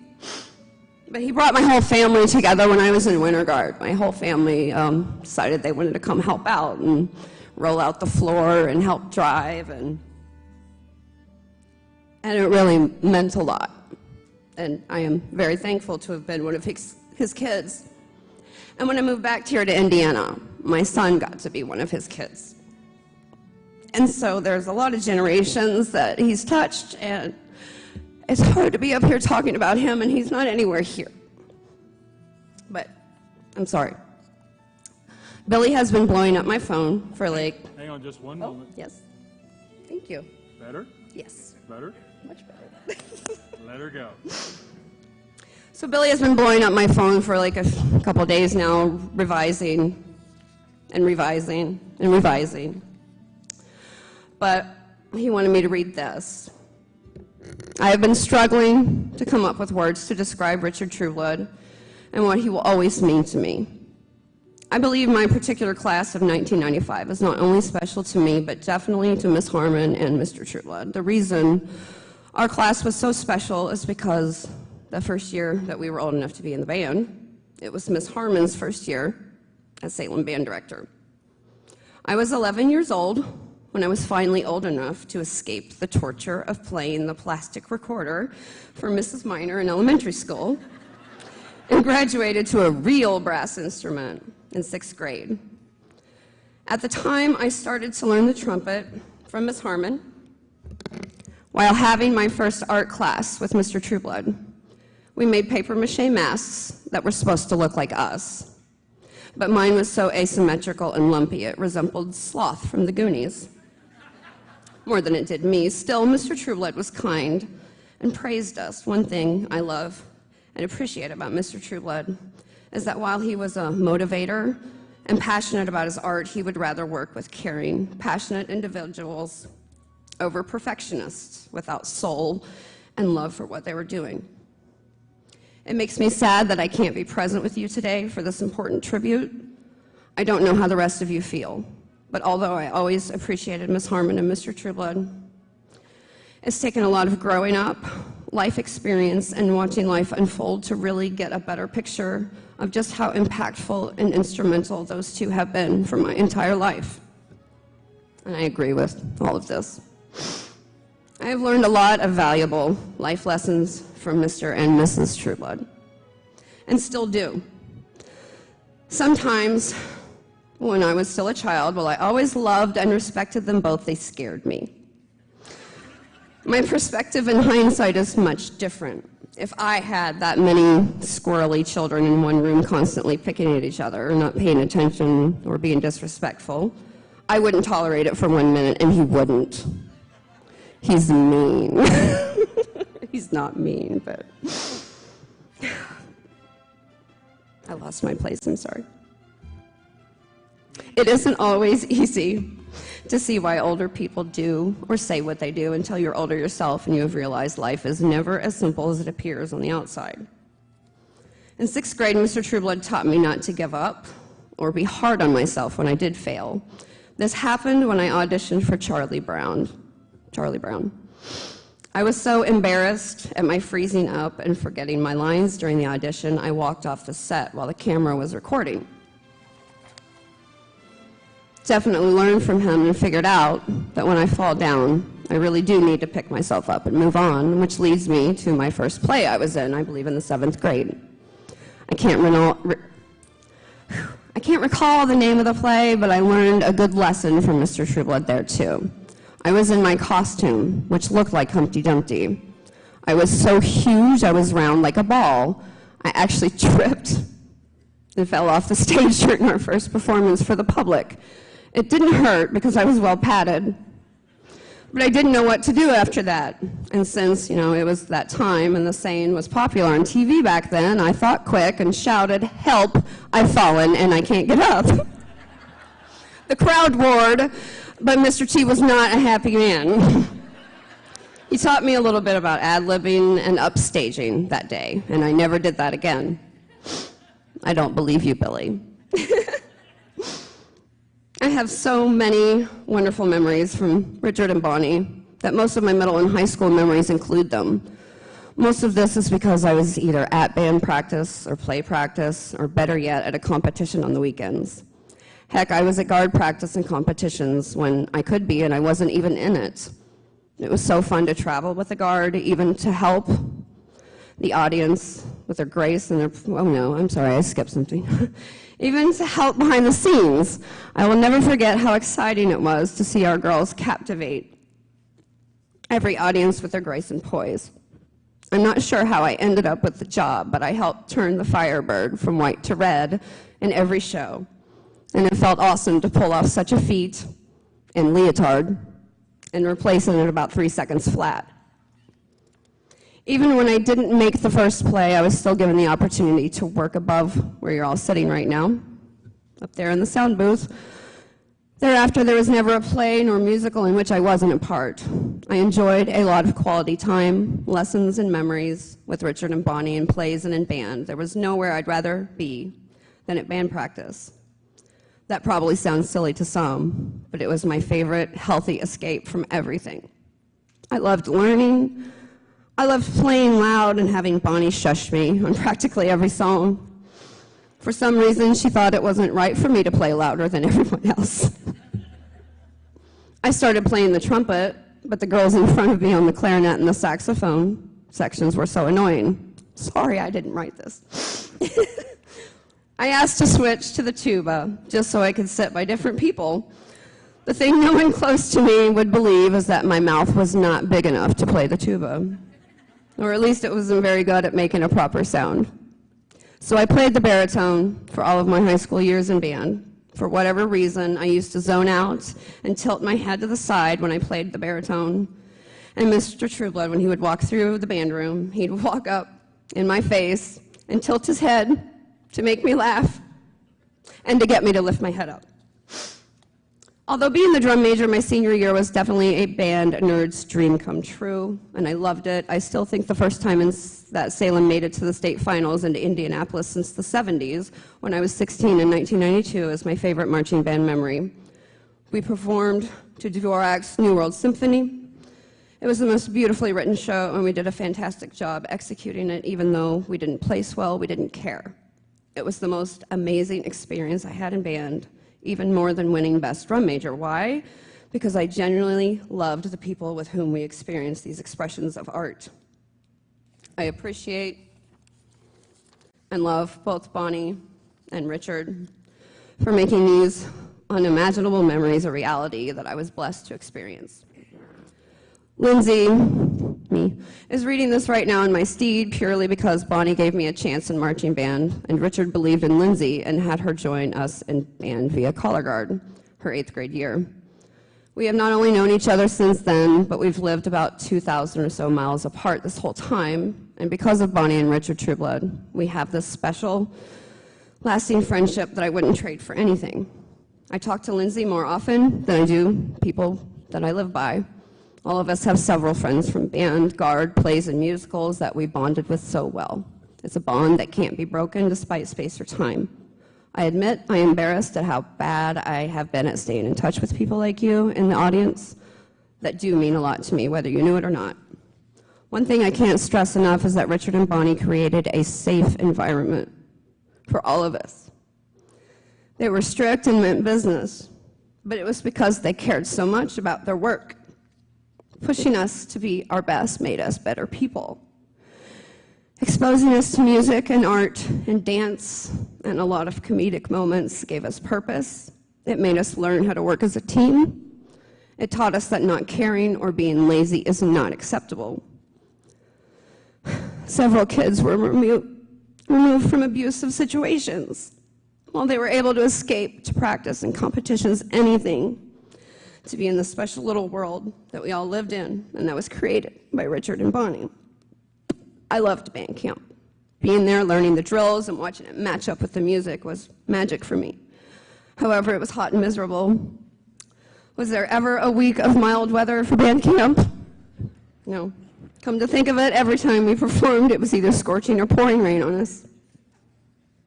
When I think of the magic of Richard Trueblood, I think of those huge, bright eyes with jazz hands.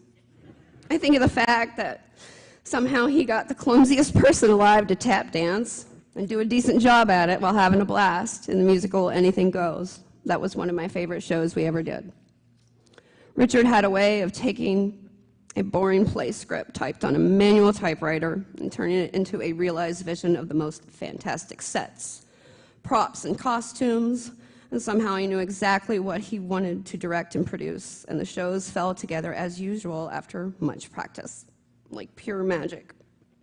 It doesn't matter to me if he studied art, acting, dance, or not. What we're talking about is not skill, it's innate talent. He was an artistic genius. He took blank pieces of paper and turned them into complex animated drill sequences so that we could make such cool marching formations on the field while playing beautiful music, often in the mud, and he didn't need a computer for it. He knew what he wanted. He knew what was classy and a cut above everything else, and he went for it. And as a pride of Lions, we worked hard to achieve his visions.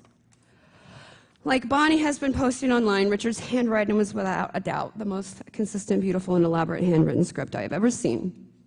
I always loved trying to perfect my own handwriting, but once I was exposed to his ability to create a handwritten letter, sign, or a sweatshirt with perfectly symmetrical and proportional letters and designs, all drawn by hand, I was obsessed and practiced writing like him to try and emulate such an impressive, elegant craft. One of my favorite ways he wrote was in all caps, but so perfectly you didn't want to throw the paper away. I'm not sure if any of you out there were there for this one. We were in a play with pretty muted colors on set to match the period of time in which it was set. There was a fake rug on the floor of the stage made out of masking tape. We knew Mr. Trueblood wanted it to be more decorated so it looked like a real rug from the audience, but there was no direction given to actually paint it. I, of course, had the bright idea to paint the rug before practice one day, and when Mr. Trueblood walked in the auditorium, he about lost his marbles. I admitted to being the one that did it. Looking back, I laugh because I'm sure me taking things into my own hands wasn't a nice surprise, but my guess is it probably had just as much to do with my choice of fire engine red for the flowers. Regardless, I learned a lesson that day. It was even if you have good intentions and think you're helping someone, make sure they want your help first. And if they do, it's nice to know how they would like it. Because of Richard, I didn't just go through the motions and practices of band and plays. I loved and cherished those memories more than I have any other in school. I'm infinitely grateful to Bonnie for coming to Salem and changing our lives when I was 11 and joining forces with Salem's most creative. I'm so thankful for them for creating a world for us kids to live in, where we were safe, checked on, even when we didn't realize it, and were appreciated for our hard work, no matter what the judges thought. I tend to tell a couple of stories at the same time and often get so derailed I forget what I'm talking about. Writing about Richard feels simply scattered, because there are so many quick glimpses of memories I have of him that don't need a full paragraph, but that doesn't make them any less special. Richard, I know you are listening. You wouldn't miss this much love for anything. I want you and Bonnie to know that you helped me to have structure. You helped me to learn so much about music and the arts. You two made it feel like life was a musical. Thank you for taking care of us when some of us weren't always okay. Thank you for pushing us to continue to improve. Most importantly, thank you for teaching us that when we shed the ego and we work together in harmony, memories like this are forever etched in our minds. You didn't just teach us how to be considerate, how to strive for excellence, how to work together as one. You taught us that it was okay to be ourselves, no matter what that meant. Thank you for that. You didn't just accept us weirdos. You loved and nurtured us and constantly encouraged us. I never minded being called a band geek. I was proud to be in band. I was proud of everything I did that involved Richard and Bonnie. It was only because of them that every one of our performances in band, guard, plays, and musicals were possible. Magic, and made memories to bring joy and pride in what we did for a lifetime. Richard was so ahead of his time as far as art, expression, and trends. It was obvious other guards started to become less drill team and more Martha Graham, which Richard essentially pioneered in the guard world. Will any of us ever forget the feeling? It was hand on our cheek bones while painting on your stage makeup. Or those flawless liquid cat eyes. Girls, we are so good at that, aren't we? Like those TikTok videos, like, here's how to make the perfect cat eye. Like, I did that already. I learned when I was 13. Okay. The last little paragraph is, although I do remember trembling when doing it, one of my favorite parts of playing at state finals in marching band in '92 was playing my baritone solo. It was part of the New World Symphony, played in what was then called the RCA Dome in Indianapolis. Still the dome to me. The lyrics to this day still get me. In closing, I would like to dedicate everything, my sophomore year of marching band, the solo, to my life, love, everything to the legacy of Richard Trueblood. You may be going home for now, but you will always be alive in our hearts. I love you, Richard and Bonnie. I do too. Thank you for allowing me to be a part of this special tribute.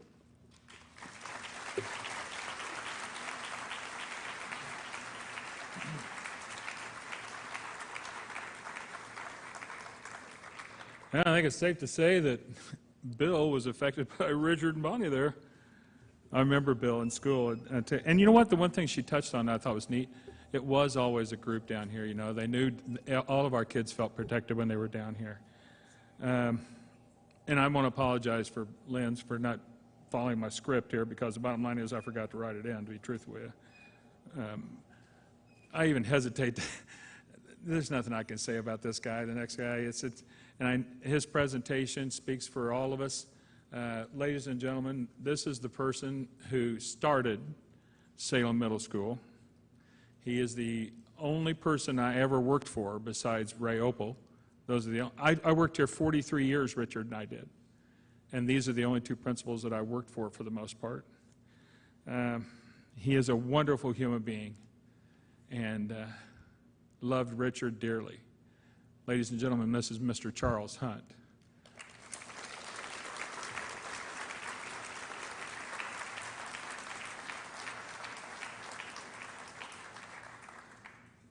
This is different than that time you came up on stage and had that big red nose at Christmas, remember? That was still good, though. Can you hear me? I feel sorry for you if you can't. Dan, I want to congratulate you on my introduction. You recited it just the way I wrote it, and I commend you for your attention to details. Monty suggested maybe I might start with a joke, but I am not one to tell jokes. Oh, yeah. Oh, yeah. But she said maybe you could tell a story about one of my friends. His name was Lee Pyrite. Mr.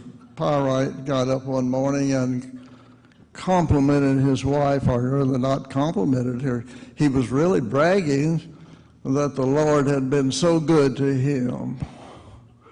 And the wife said, well, Lee, what did the Lord do that was good to you, good for you? He said, well, when I got up in the night to go to the bathroom, I opened the door and he turned the light on for me. And when I finished and left the bathroom, he turned the light off. And the wife said, what? He said, yes, the Lord is good. He turned that light on and off. And she said, well, you fool, you just peed in our refrigerator.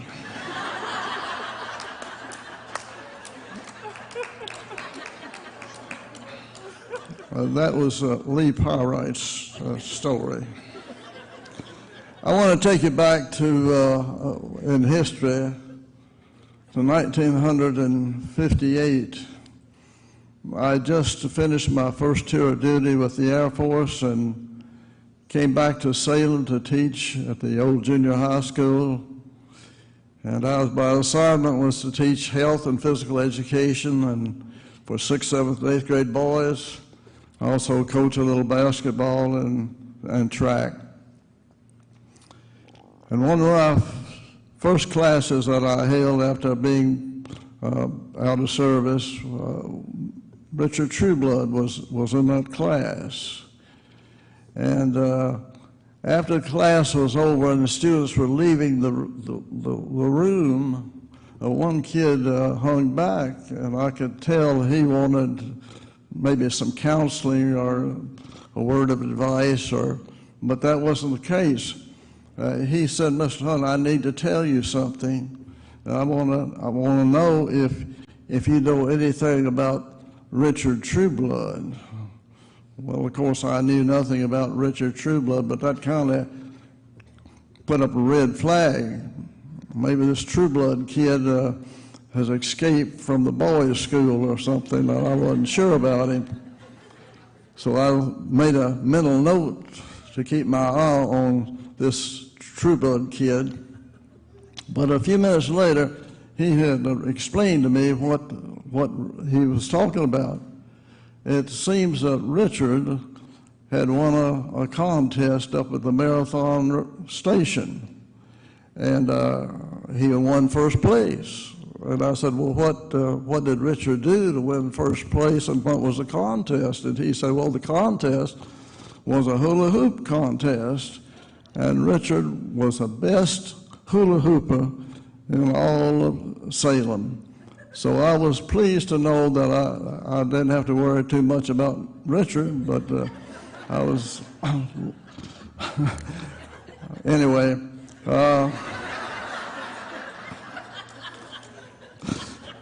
Excuse me. Anyway, I've even lost my place here. As far as hula hooping goes, it really takes skill to do that. The best I could ever do is get the hula hoop around my ankles. But anyway, Richard had that skill. He had that movement. He knew when to shake it and when not to shake it, and really and truly, he was really a good kid in all respects, and I really liked him. What I really want to talk about Richard is the fact that he was such a special person in my life, and he did so many wonderful things with the young people he taught, and I was very proud to be his friend. I also want to say that as time went on, in fact, I've known Richard for over 60 years, but I saw him progress and move with me, rather, from teacher and student to finally as principal of this school. He had joined the middle school faculty, and I was proud to be working with him. Now, Richard was a kind of a fellow that you liked to be around. he made you feel good. He was kind of a feel-good person. But Richard also had another side of him that most people didn't see. That he was a very serious and private person. And I think in that private section of his life, he had one thing that he had not been able to accomplish so far. And that was he wanted to have a wife, a person to share his life with. And so that was his quest in life, I think. And I think the good Lord intervened, and Richard and Bonnie Harmon worked together and developed a friendship. And that friendship, developed into a very serious love affair and a beautiful wedding in this very building. And I have to say that I've been to a lot of weddings in my life, and this was one of the most beautiful weddings I believe I ever attended. I tell you, I think this couple, it was a marriage made in heaven. And after it was over, and at the reception, I talked to Richard for just a little bit. But when I approached him, he seemed to have a special glow about him, something I'd never seen before. And that was a glow of pure happiness and love. And I was so happy that he had finally found the love of his life, and she likewise had found the man of her life. And the thing I like to remember about Richard, the thing that's in my mind is when I think about him, was what a glow he had on his face and what a happy person he was. And I was so proud of the fact that he had reached the goal that he so long desired. I just want to say this at closing, that I want to thank the good Lord that I had the pleasure of knowing and working with Richard Trueblood. He's been an inspiration to all of us, and I'm, again, so thankful. And dear God, thank you very much for Richard Trueblood and for the part he's been in the lives of all of us. Thank you so much. Amen and amen.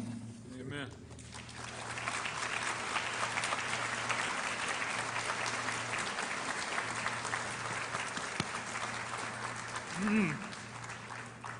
Boy, it's getting hard up here now, Bonnie. Ladies and gentlemen, this is one of the finest human beings I've ever met in my life, I'll just tell you. He really is.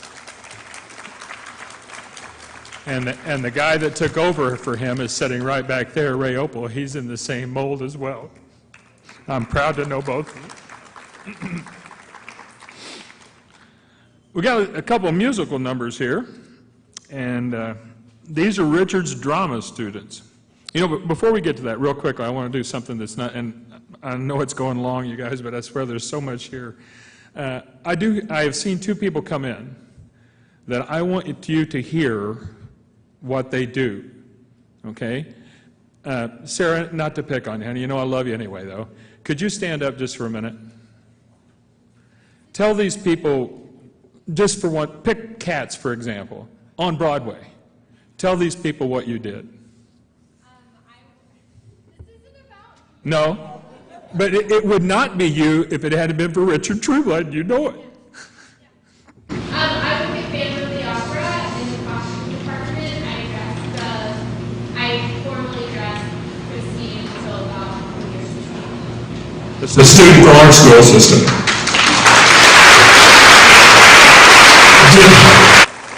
Jimmy Hamilton, stand up a minute.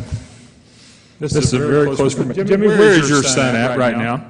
My son Kyle, who was a student here, he is in Florida rehearsing to leave on a Norwegian cruise line to perform in Footloose in a couple of weeks.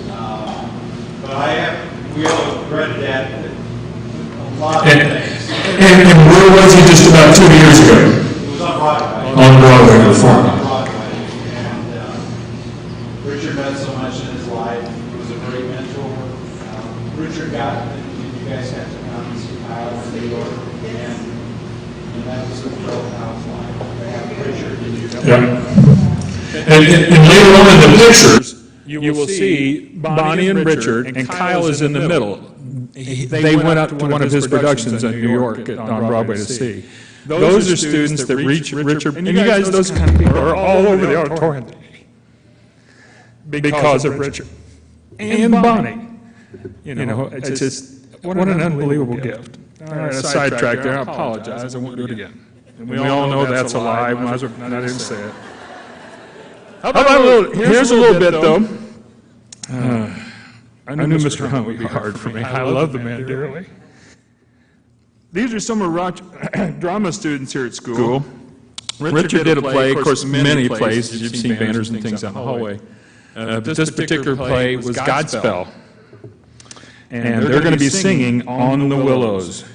Richard especially loved the song, and they wanted me to tell you they were very proud to share this selection in his memory. You're on. Where'd they go? Oh, there they are. I can't believe you would remember this after this many years. It's all I can do to remember my name.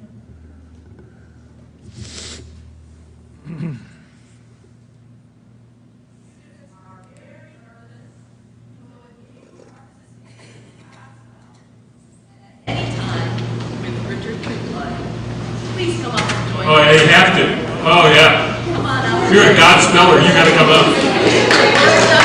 Yeah. You won't get another chance to do it. You better stick it in here. And 2 old alumni. There you go.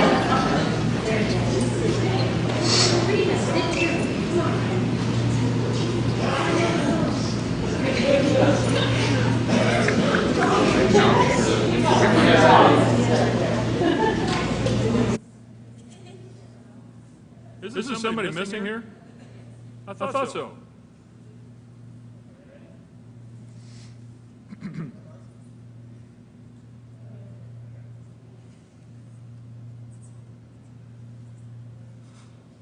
Oh, this is a karaoke number. We're all in.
Bonnie, would you know how many productions Richard did here for the school corporation by any chance? I tried to count them up there, and I couldn't come up with it. It would be close to 100, though, wouldn't it? Very. 52 years at twice a year, at least. Goodness gracious, and sometimes 3. Well, we've reached that point in the program where people go, what in the world is that guy doing? Let's take a look. You know, the one thing I loved about Richard, it's not any good if you don't have props, you know, so I brought my own props today.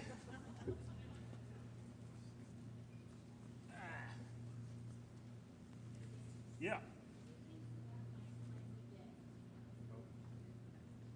Okay, you can come out here with me. This is my sea turtle.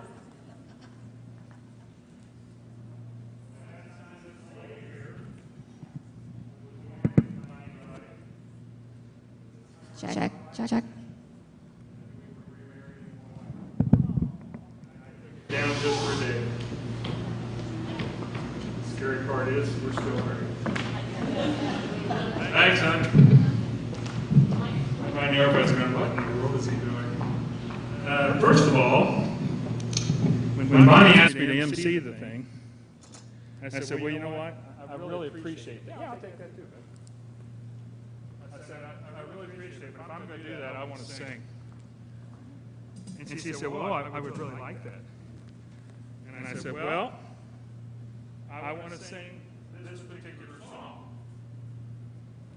And both of us, almost in tears, she said, Dan, that is the song I was going to ask you to sing. It is a favorite of mine, and it comes from Israel Kamakuwiweole, a wonderful Hawaiian performer who died a few years ago, but not before leaving the world with this incredible song. It's a mixture of songs you've heard before, and every time I hear it, I can't think of anything but wonderful thoughts about the world we live in. Boy, do we need it now. So this song is for Richard and Bonnie, and for the rest of you to hopefully carry with you, and just enjoy, you know, life in general. Please don't let these days go by without telling someone you love them. You'll be so sorry if you don't get the chance to. And that's why everybody wanted Bonnie and Richard to get married. You know, we just kept waiting and waiting. Come on, man, what's the deal? I told Richard one day, I said, no, Richard, I said, if nothing else, man, when's the last time we had a really big party? I said, think of us. I swear that's the kind of conversations I would have with him. And I don't want to belabor this any longer, but these are all right from my heart. When we came to the wedding, just real quickly, if you would, raise your hands if you came to the wedding. Okay, good. The only reason I said okay, it's dark, I can't see one of you anyway. But I know how many of you did.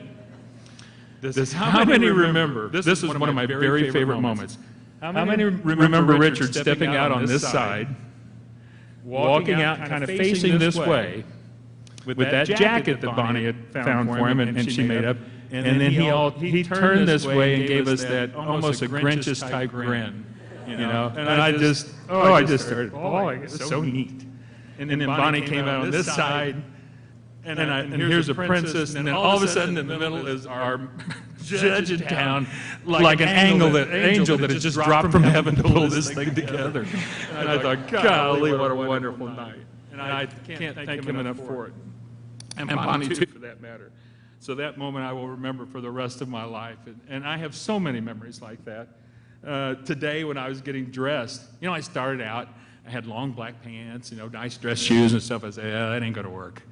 So I did find a pair of black shorts. I thought Richard would approve of that. And then I told some others I had 2 shirts in my closet. My wife will attest to this. One is a beautiful black shirt like this, and it has some Hawaiian print to it. And then this one was next to it. And I thought, ooh, what would Richard like? You know, and I thought, what sold this for me was the girl that dances on the back. Yeah. Yeah. I said, oh, Richard would love that, man. I'm going with that. So here I am. And hopefully for you, it is a wonderful world. And hopefully things will get brighter as we go along. But boy, when you hear this song, if you can't think of Richard Trueblood and Bonnie Harmon and other people that are in this room that have made the lives of children so wonderful here, I feel for you. Listen to the song closely. This is Israel Kamakawiwe Ole's version of It's a Wonderful World.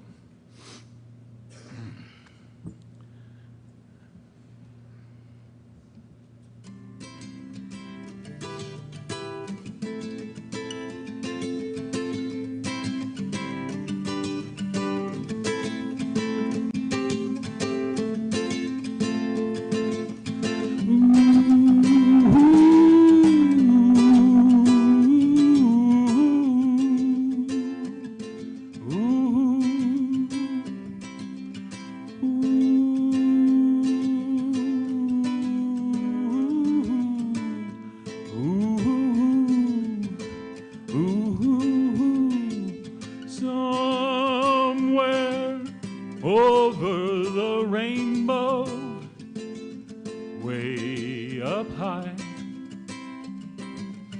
and the dreams that you dream of once in a lullaby.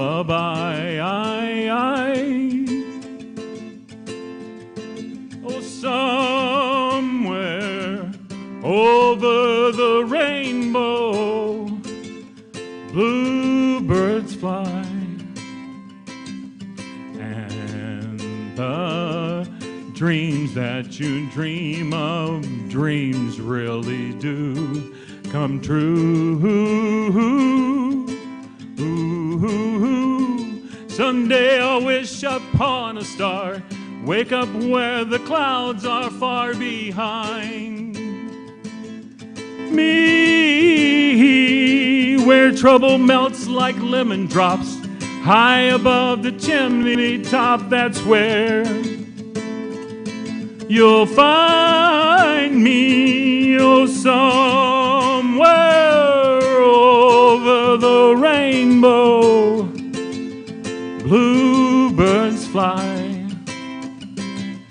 and the dreams that you dare to, oh why can't I?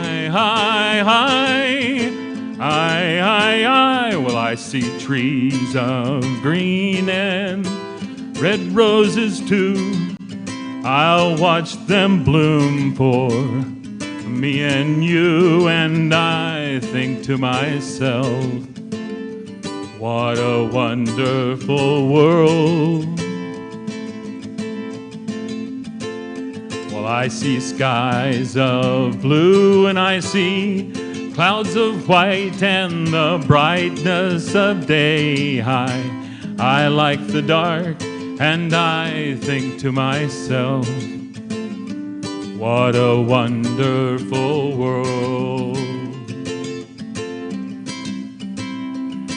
The colors of the rainbow, so pretty in the sky, are also on the faces of people passing by. I see friends shaking hands saying, how do you do? They're really saying, I love you.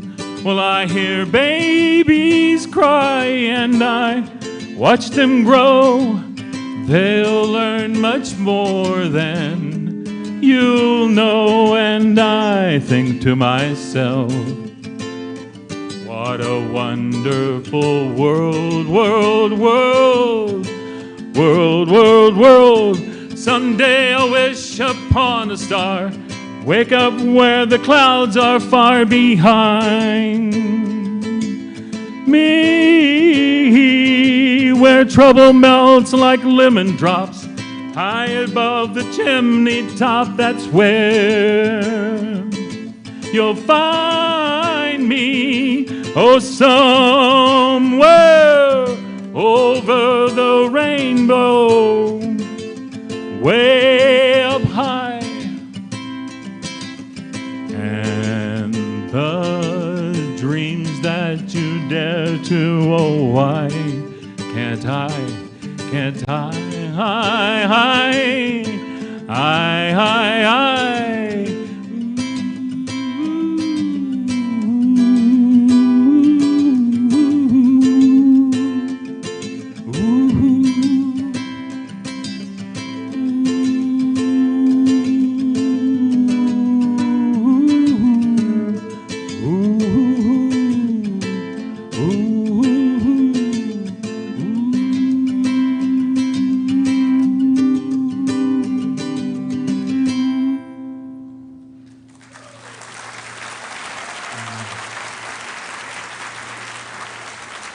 Thank you. Mahalo. Mahalo. I can honestly say I've sung that before, but I've never enjoyed singing as much as I did today, by far. Monty, I love you both, and I hope you enjoyed it. You're welcome, hon. You know I love you, that's for sure. I tell you what, if you don't feel the love in here today, boy, you're hurting. I feel sorry for you.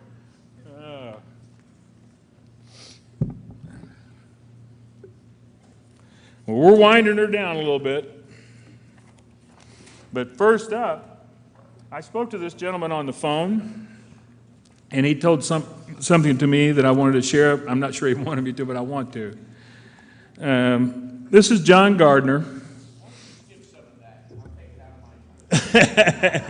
Oh, I'm going to, bud.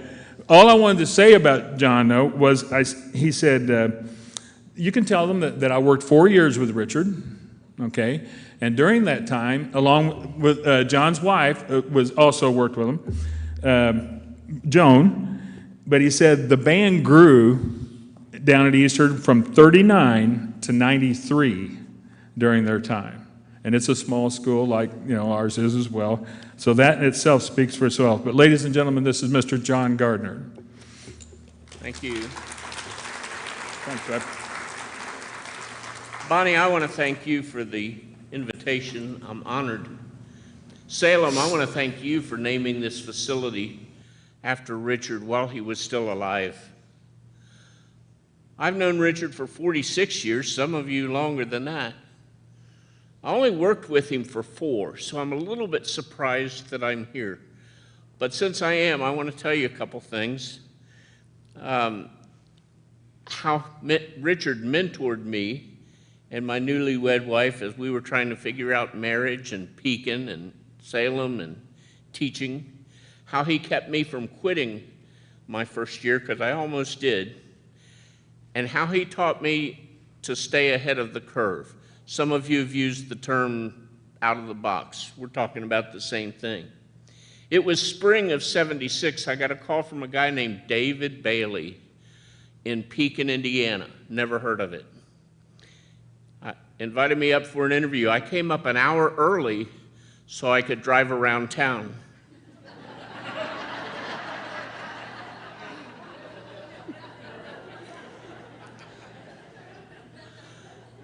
I don't remember much about the interview except for the last question, and it was Mr. Bailey's question.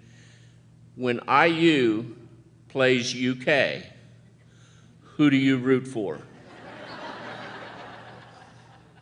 Somehow I still got the job. Pekin was culture shock to me, and I don't mean that in a bad way. I need to tell you, I was a city boy. I grew up across the river from Cincinnati. I lived between 44th and 45th Streets, went to a school that had 2,500 students, and almost half of those were not white. We were considered inner city. Pekin was culture shock to me. Richard would mentor me through that. To give you an idea of how bad it was, I did not know about cows had to be milked at a certain time or the same time every day. Got in an argument with one of my students because she was telling me she couldn't come to a rehearsal. Anyway, I went to Richard and said, what is it with these people? And so I got a little bit of an education from him about that. He invited me to his house to get to know him a little bit. I remember getting off the highway, coming up to an electric fence. Had to get out of the car, unhook the fence, lay it on the ground, drive over it, out of the car, hook it back up, back in. I'd never done that before. And then I'm driving across this, or through this field, and there's cows over there. That was fascinating to me. I get to the second electric fence, past a clump of trees, and suddenly I'm up on this artistic A-frame house built on the side of a hill. I knew before I even got inside, but especially after I did, when I was seeing the artwork and the sculptures and basically the design of the place, that Richard Trueblood was a creative master. The interview went something like this. Richard asks me, "What do you want me to do?"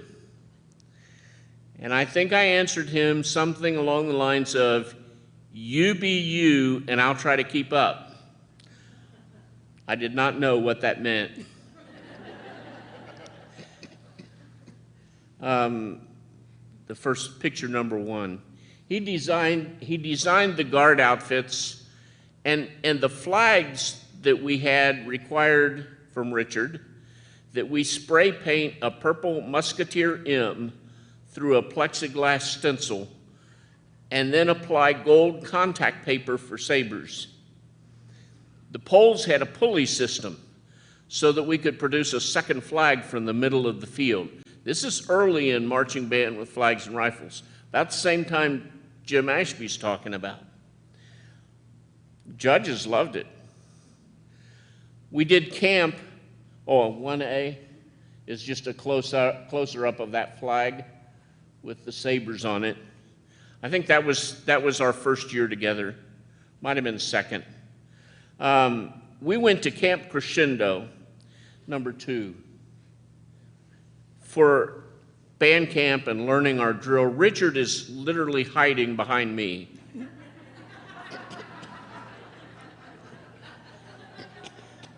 He did not want to be in the limelight. I heard one of you say that, but they were taking the picture from on top of a building so he could be. But look at that guard, how overpowering they were even to the size of the band that we were at that time. While we were at camp, there was a drill that I was having trouble with. I just couldn't figure it out. Richard picks up a deck of playing cards and says, "Come with me." We walk down to the field, and he's literally placing playing cards on the field for different path possibilities. The most interesting drill design I've ever experienced. My first year at Eastern was very difficult for me. I was 21, single. The guy I followed did know what he was doing. I was only 3-4 years older than the seniors in the band. And all I was hearing, you can imagine Richard's involved in all this show design, all I was hearing was, "This is too different. We've never done anything like this before." One that was just for me, "You don't have the discipline the guy before you." I considered walking away. Richard stopped me with this. He says, "We're right. We're ahead of the curve. They'll catch up." And it was the last contest that first year when we got a trophy to back us up a little bit that things became okay. Richard did a lot of things that were unusual for marching bands in the late 70s. Picture number 3, please. There's 24 guard girls lined up. They're getting ready to go down on their knees and literally crawl across the grass. Sometimes it was mud, as they began the Russian bottle dance. Next picture. They did it also inside. I have no idea how many knees we ruined. The thing is about that routine and all of them, Richard never told the girls something was hard. He just said, "This is what we're going to do." And they just did it. Next picture. He used the flags and the rifles to frame the band, take up even more space on the field. Sometimes they were marionettes, puppets on a string. Sometimes they were throwing equipment over the top of the band. I know that one of you in this room has experienced catching a rifle with your face.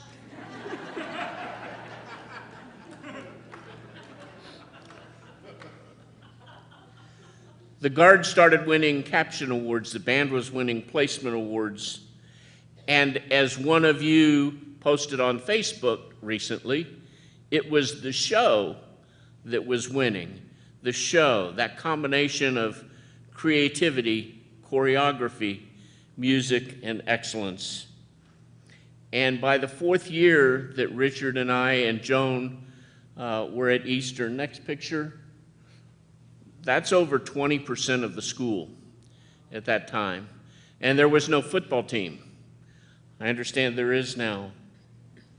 Richard has always stayed ahead of the curve. I was going to talk about menagerie, but you've done that, so that probably saves you a little bit. But I also want to talk about the long coats that the marching band uses.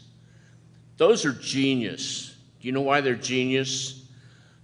Because you can't see the feet. And if you can't see the feet, you can't tell if somebody's out of step. And if you can't see the mistake, you can't mark down for it.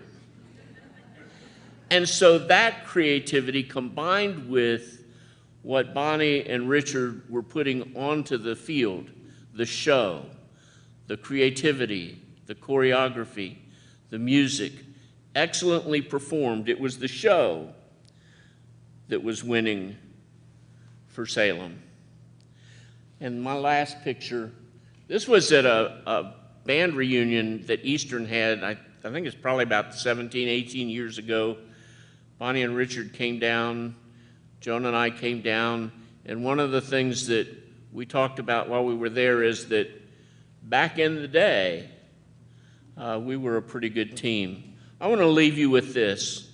The one constant between the shows that we had at Eastern 40 some odd years ago and the shows that you've had at Salem, the constant between the two is my friend and mentor, Richard Trueblood. Thank you.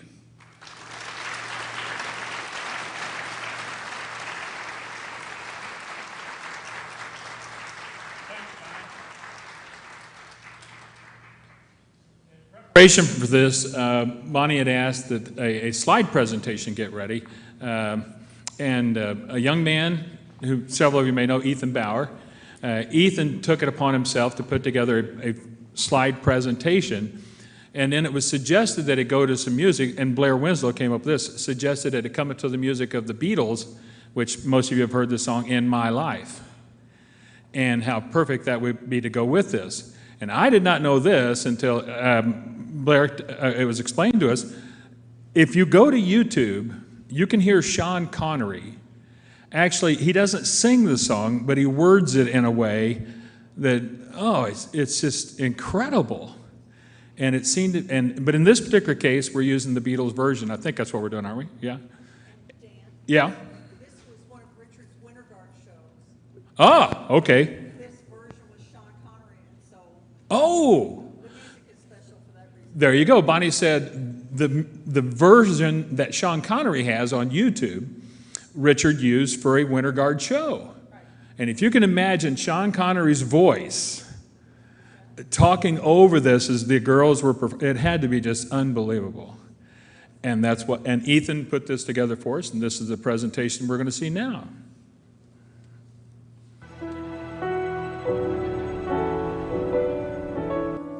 There are places I'll remember all my life.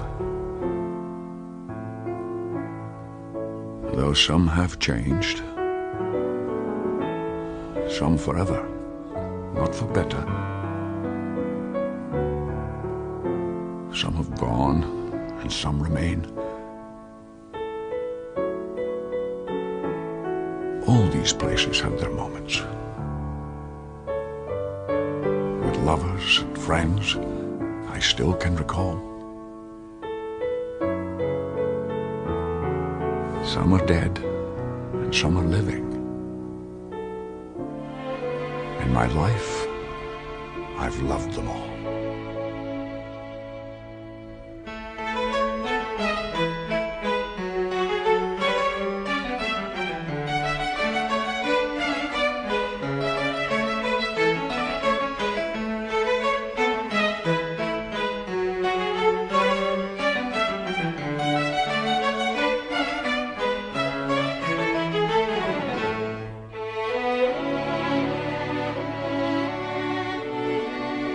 But of all these friends and lovers, there is no one compares with you.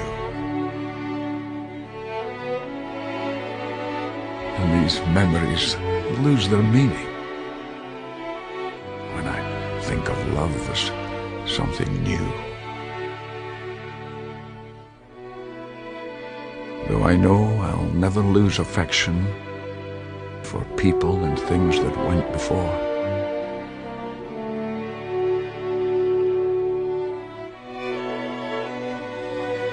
I know I'll often stop and think about them. In my life, I'll love you more.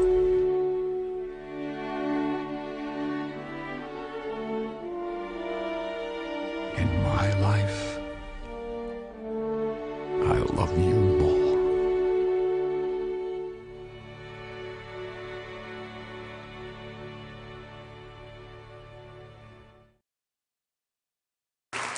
Thank you, Ethan. And the Beatles, and Sean Connery. Who would ever think that 007, up there? I listened to that, Bonnie, probably 3 times before we got here, so I wouldn't cry when I watched it a kid. It's virtually impossible to do it, though, to say the least. Mr.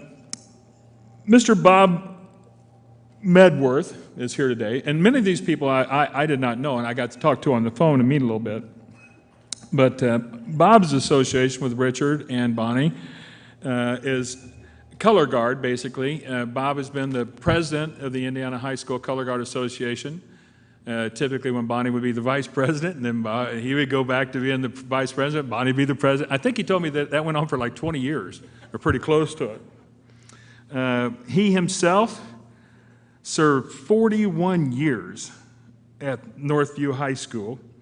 Here's the part that you're really going to love, though. With his wife as the color guard director, who served 44 years. And I put those two together real quick, and what I figured out was not only they were together every hour at home during the day, every hour a day at work, and even after school at practice they were together. That's scary when you think about it. And they're still together. So they worked together at all that time. But that's the relationship that they have with Bonnie and Richard. And at this time, I would like for you to welcome, please, Bob Medford to the stage. Where'd Bob go? Bedworth? Bob? We lost Bob. Bob's here. Thank you. Welcome. Glad to have you here today, too. There's an old Johnny Carson episode where George Goebel comes on and says he feels like a pair of brown shoes with a black tux. And that's kind of what I feel after this guy sings and after all the great stories you've told. Jiminy Christmas. And Ashby, where's Ashby? Where are and I remember, because I was just a young whippersnapper trying to have a good band, and I wasn't very good at that. And we didn't know about you because, like you said, there were no contests in southern Indiana. And then you'd show up at state finals and smear all of us. And I remember going, who is this Ashby guy? What is going on? And then I actually remember someone said, well, there's a guy, Richard Trueblood, helping him. And I said, well, who's that? I don't need to go on. I mean, look at this place. I'm so envious. And all the stories you've told about Richard and all the things and all the stories about his genius and design and color, and he was years and years and years ahead of everything. Oh, and I forgot, there's another president in the room. Connie, where are you? Connie was, where's Connie? She's over there somewhere. There we go. Right? She stepped out on me. Okay, there's 3 presidents of the Color Guard Association here. Anyway, we could go on forever about Richard's talents, and I don't need to. I know him from being on the board, and I loved him on the board of the IHSCGA because he was the guy who would sit there, and all the young whippersnappers would come in every year at the spring meeting with all their ideas to make the world better. And Richard would sit there, and most of us would get mad, but Richard would calmly sit there and let them go on and on and on. And then he would finally be the one to say, well, you know, we tried that 14 years ago and it didn't work, or that's not going to work because of this and this and this. And Richard always brought the wisdom to our meetings, and I loved him for that. But I want to go a different direction. Richard stayed the course. It's not easy in a small school. It's not easy to have a band in a small school. And I think, Jim, you mentioned it, that when things started out, it was a pretty small, little, easy project. It really was, having a band. And BOA was not that big a deal. And now it's a mega million-dollar operation that none of us can keep up with. With all of Richard's talents, with all of his skill, he could have written his ticket to go anywhere. And as wonderful as this auditorium is, he could have gotten a job in an auditorium 3 times as big as this, with 10 times the resources. He stayed the course. He and Bonnie, they're part of the last of a rare breed of people, in my opinion, that found a home and stayed there. And not for his recognition or advancement or his riches. He stayed for the kids, and you've all said that. He stayed for the mission. He stayed because it was the right thing to do. And it's not easy, but it was the right path. Richard made something happen when others would give up and move on. He didn't see challenges in a defeatist way. And I'll be honest, the challenges of keeping a band program going in this day and age are hard. My wife will yell at me over there, but I probably quit a couple years early because of those challenges. Richard kept showing up. He kept instilling in the kids the courage to go out and compete against bigger programs. He kept fighting the battle. And that Scholastic State Championship banner, that just proves what I'm talking about. You guys pulled that off. Richard brought a spirit of culture and artistry to the community of Salem, and Salem is not Avon or Marian Catholic or Broken Arrow, Oklahoma, or I could go on and on and on. But because of Richard and Bonnie, the students at Salem High School have had all those same wonderful experiences in their lives, just the same as what I call the million-dollar mega schools. Richard and Bonnie didn't need the national spotlight or the national level recognition. They found a place to call home, and I'll cry, but they found a place to call home, and they made it better. So the lesson and the memory I'm taking home today myself is that Richard stayed. Richard spent his lifetime doing the right thing for everyone in Salem. And the lessons he taught and the influence he had on people, young and old, will last. And we've already seen it today. His influence is going to last for generations. One last thing. I know he never intended to have this word attached to his efforts. And I'll say it again. He just thought he was doing what was right. But Richard, with a very healthy dose of Bonnie by his side, I think we can now easily associate the word that I believe is the highest compliment in this activity, and that is, Richard is a legend. Thank you.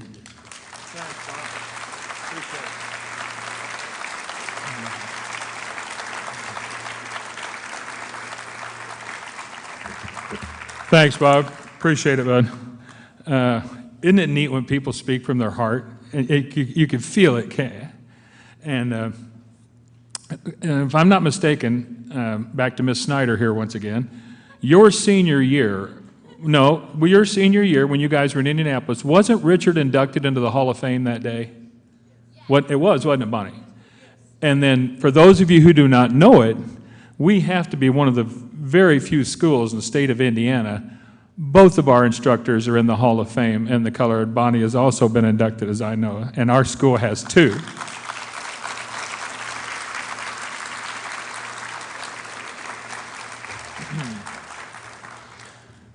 Mr. Winslow, finish up our Richardisms here real quick. Believe it or not, we're on the last page, only got here to here.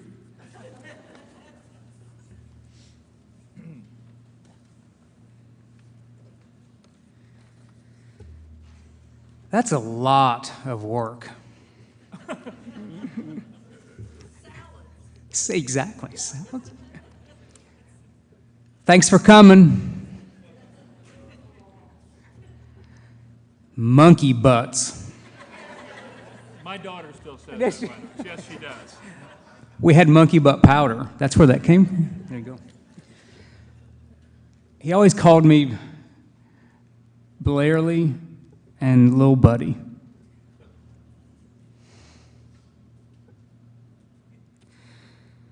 That little buddy thing was always in a real sweet way to you, too. I heard him say it several times. Yeah. Always be good to each other. Evelyn! I don't know who Evelyn was. Do it! It makes me tired to chew. Tired to chew. I know many times he had the guards attempt the Chinese splits. Make them spill their nachos. Make them spill their nachos. Vienna sausages. Let's go! Miracle Whip is the salve of life. And this is my last one. And I heard him say it many times, many different ways. And it was totally from his heart. I love this band. Oh, man. I love you, Richard.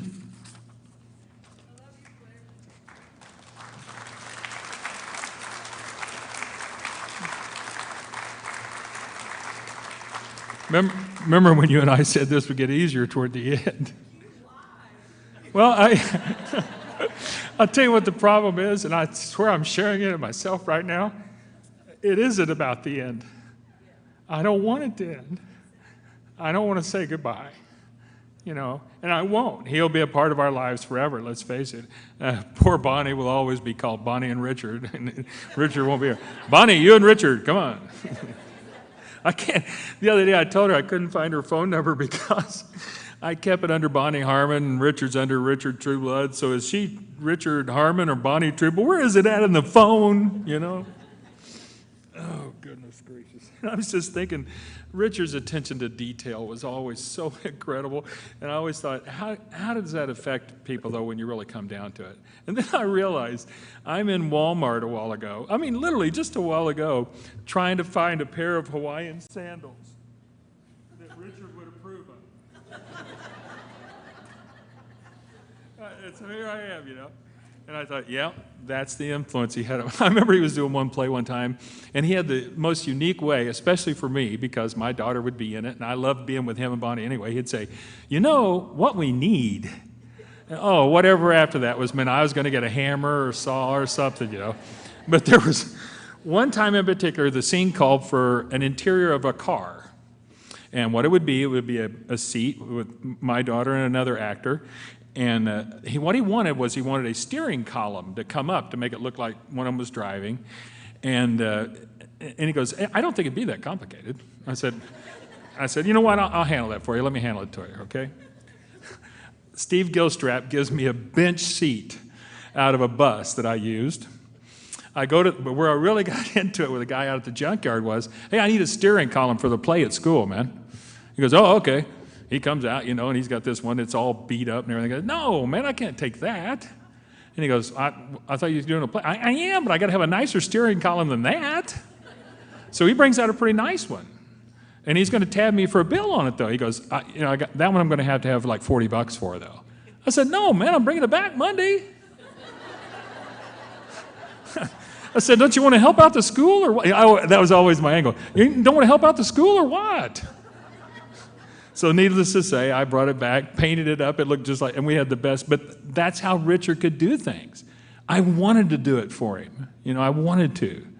And I tell you what, and I'm going to throw this out there for you, if there are teachers in the room today, the one thing you have to learn from Richard and Bonnie, and myself, Mr. Hunt, Ray, these people that you've met today, Ray and others, if you think we're at a point in our world that when a kid comes up to you and he's crying, and he's literally almost reaching out for you to hug him, and you turn that away because you think it's not the right thing for a teacher to do, you need to find another job.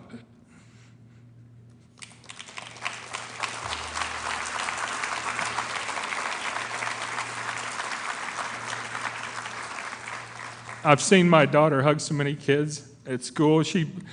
And again, I've had Jimmy's son and Sarah here, but my daughter is the studio art teacher at Floyd Central now. She teaches 8th grade, the same grade that Richard taught. And every time she would do a piece of work, she would say, make sure you tell Mr. Trueblood and Miss Harmon, we're having a show coming up or whatever it was like that. She always wanted their approval. And I thought, my daughter has this because they gave it to her. And that's what he's done for our children. That's what Bonnie has done. That has to continue in the arts. It just has to. All right. I'm sorry. Actually, I'm not. We all know that's a lie, too. I stood right here and lied in front of everybody here, didn't I? He wasn't sorry about the crying thing. He does it all the time. I'll tell you what you can tell, can't you, for you people that are visitors. You think there's a group of people that loved working here or not? And since you've met about 6 or 7 of us today, it was always like a giant family. I loved it. I told my mom I'd be here 1 year. I wanted to coach football at some big high school, And I told her, I said, Mom, I'm not coming home. I'm staying here. I love it. And I still do. Here she is, makeup and all. This is Miss Christy Luckett. Christy is one of Richard's early on menagerie girls. I tried my best yesterday to talk her back into a pair of tights, but she wouldn't go for it. Miss Luckett, come on. By the way, it says you're a founding member of that menagerie group. Is that true, babe? All right, well, head on up here. Well, that's what makeup does. It hides your age. Get up here. Well, young Cody coming along here, too. We got a pair. Are you carrying a napkin or? Oh, okay. I thought those were panties. Jeez. I know it got bizarre a while ago, didn't it? I still got back to Bob's thing a while ago. What, bud? Oh, sorry, did I skip one? Well, no, you're good. Come on in here, bud. Well, Dan holds it together better than I do. I'm a huge crier, so we'll get through this. For those of you that don't know me, I'm Cody Voiles.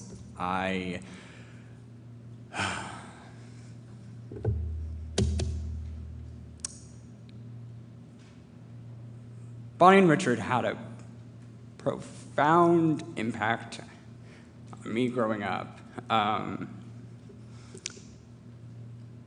Coming into middle school was terrifying, as it was for most of us, but something a little unknown fact, other than many of the teachers in here, who were probably warned that panicked Cody was coming and sobbing everywhere. I would basically have a panic attack every day coming into the school. And I sought refuge with Bonnie and Richard often. Something that doesn't get talked about enough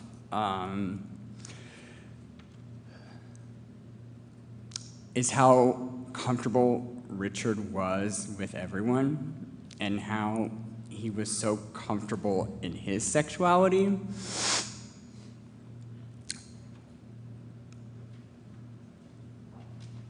And Richard let me be me without letting me know it. He gave me the courage to be me when it was terrifying. A straight man comforted me without even having to say the word gay. And in little towns like Salem, that's really hard. And that's one of the most profound impacts that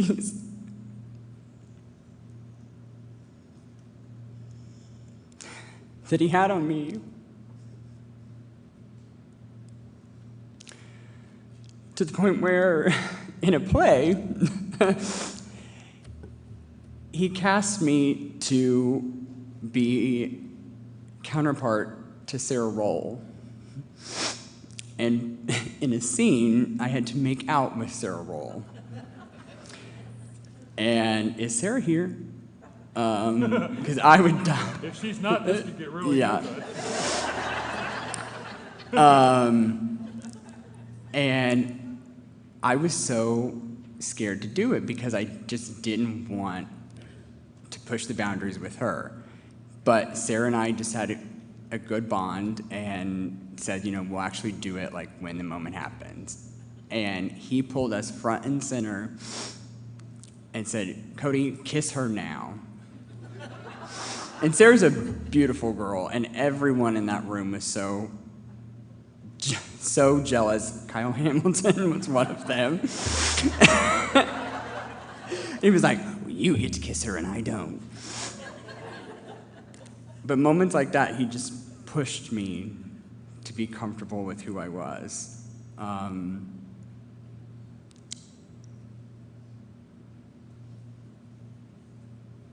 And he did that for so many. I know there's many others in this room that he helped bridge that journey for. Going back to the wedding, another honor of my life was getting to help Richard get dressed for the wedding. He had gained a few pounds right before the wedding, and the pants that he was supposed to wear did not fit. And band folks and whomever else, he was wearing the bibs under that jacket, the black bibs. And they don't have any give to them. They either fit or they don't. So we're backstage, and he can't get them zipped. And his jacket ended here. So the jacket's not gonna cover it. Finally, we shimmy him up, put him on. He takes a move to his right and splits the seam on the zipper.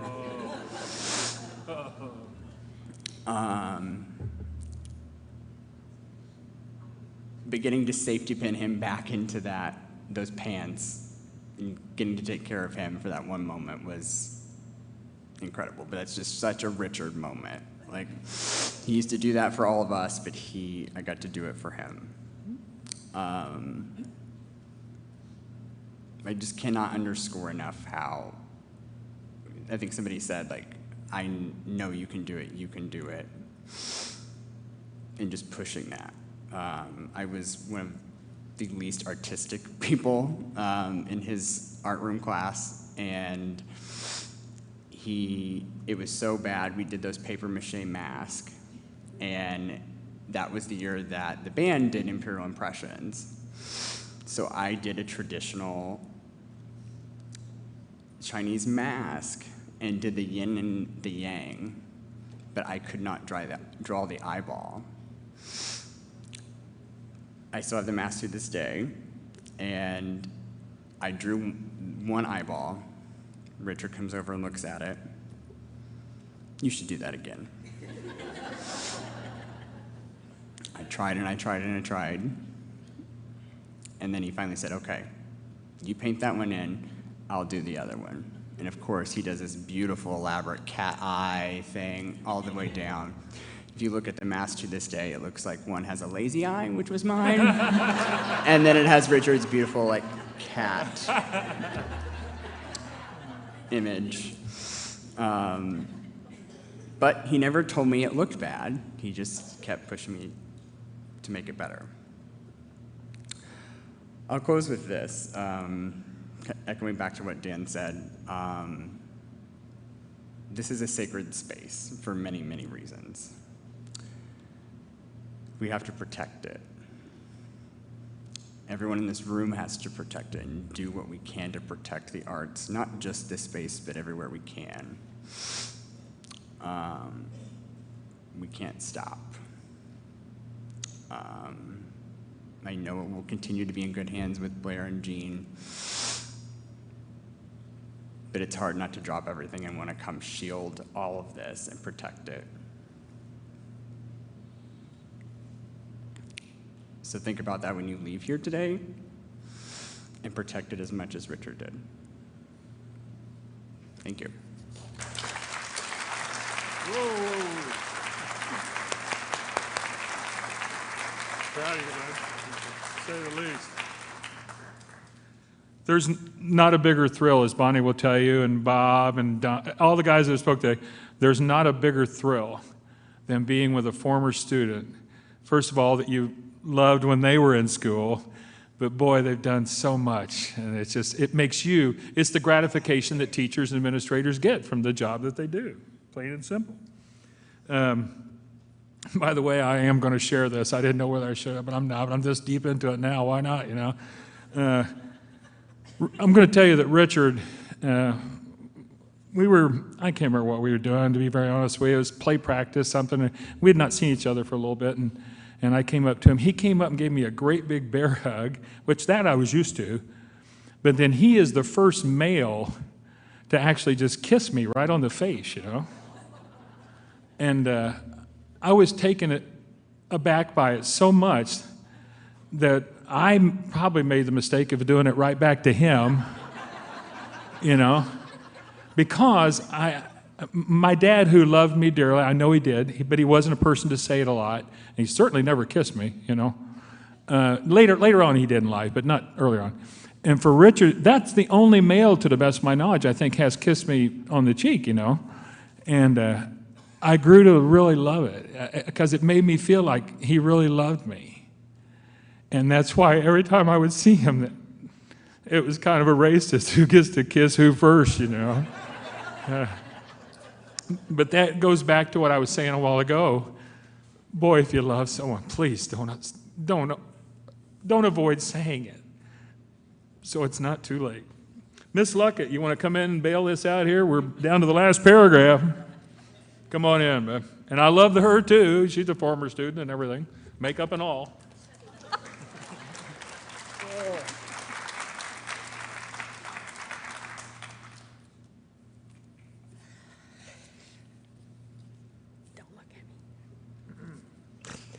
I've rewritten this probably 12 times. And I'll choke my way through it. Richard Trueblood, Uncle Richard, my Richie. As I look out over all these faces here, I remind myself how privileged I am to have two people servants in my family, my mama and my Richie. Richie had so many kids that he loved and cherished, so many who were blessed to have them, and Bonnie in their lives, so many that were molded by his amazing hands, and they do amazing things. It wasn't until he retired did I get a chance to really reconnect with him. He made sure he knew that I knew he loved me. He was great at that. I grew up with him at family gatherings. We laid in the floor and laughed. We swam in his hot tub with a wet chip bowl. He swore it wouldn't get wet, but it did. We shared birthday cakes. He made me laugh. He made me cry. He loved people. I love people. He loved bread. I love bread.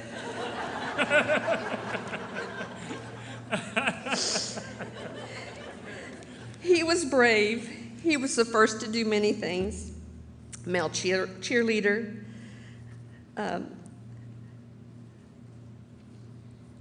a go-go dance dress maker out of Coke and Pepsi cans. Of course, it would cut the crap out of you, but he made it. He was an 8-person color garden maker and a dreamer. He was a tree in the middle of your house builder. There wasn't much he couldn't do or imagine in that amazing brain of his. The last few weeks of his life, he fought.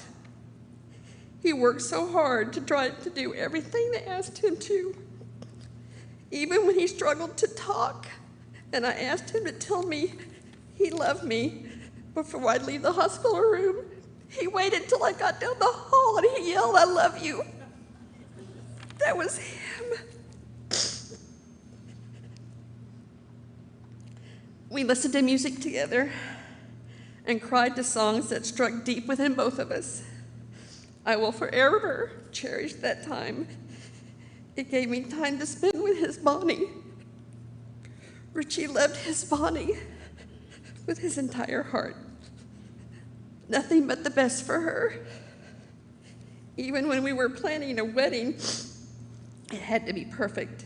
It had to be for her. He wouldn't have it any other way. He would say, "My Bonnie needs the perfect dress. My Bonnie is so beautiful. My Bonnie, my Bonnie." He loved you so, Bonnie. And he pushed through that wedding when he was so tired. He was determined to give her her dance. He loved deep, he loved hard, and we are better people for it. His last text to me was, "Stay warm, baby." He was always thinking of someone else. I think he'd felt bad for some time, but he had too much to do before he left this world. I have so many memories of him, so many tears I've shed for him, so many times I laughed at him, so many times he frustrated me, so many times he challenged me. I am better because of him. And I had the exact same poem that Reed had picked out.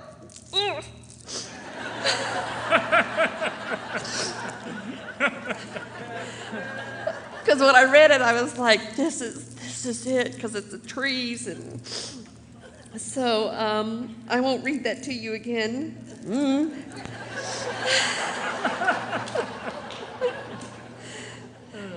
But I will say, I love you, Richie. You will forever be my Richie. Thank you. Nice job, bud. Oh, no,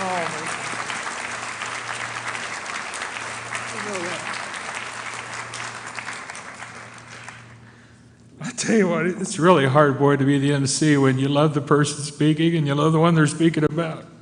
You can't get away from it. We're down to like the last item or two, and this I know is going to be special. I worked with this young lady's mother when I first came here, Mrs. Floyd. Oh. Ladies and gentlemen, this is Elena Floyd Kennett, Martha Floyd's daughter. For those of you that worked here with me all those years, that's who this individual is. And she will be singing the song Brave.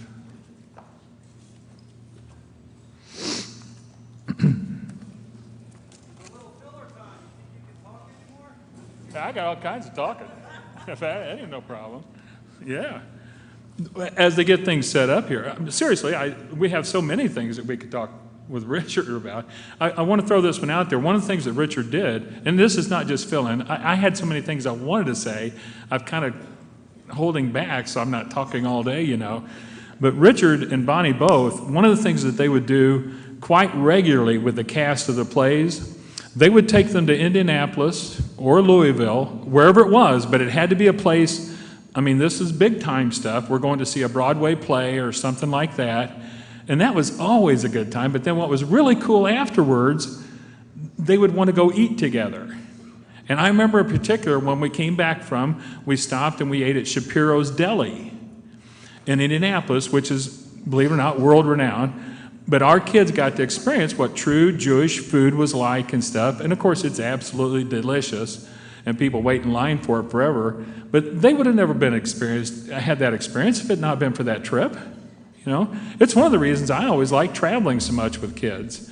I'll tell you one thing that does work well for you, all of you that are here from Salem or have children that have gone to school here, when our kids travel places, you would not believe how many people come up and compliment you on the behavior of our children. I've had more than one person. I had a stewardess on an airline one time. Right now he's going, okay, that's enough, you can close. No, but actually I had a stewardess on an airline. Our kids were getting on. We'd been to Washington, D.C. We're coming home. And the stewardess whispered to the other one. She said, oh, God, it's a whole plane full of middle school kids, you know. But I heard it. So I whispered to her, I said, don't accuse them until you give them a chance. Let's see how it goes. We land in Louisville. She comes up to me, and she's got a bottle of wine. She goes, they're the most polite children I've ever met. I said, thank you. And I took her wine. Elena, it's all yours, son. I am of the class of 1979, and some of my dear friends from that class, Robert and Debbie. What I learned today is what I learned when I was a high school person with Richard. The word safe space, oh my goodness, yes, this is safe space. This is sacred space. But courage, I learned courage, and I learned imagination. I was such a serious kid. When I was here, I could be joyful and playful, and put on some really good stuff. So I've continued to sing throughout my life, and I was so honored when Christy asked me to sing today. And she asked me to sing the song Brave by Sarah Bareilles, and she's one of my girls as a singer-songwriter. And I'd like you to imagine that Richard is singing this to all of us.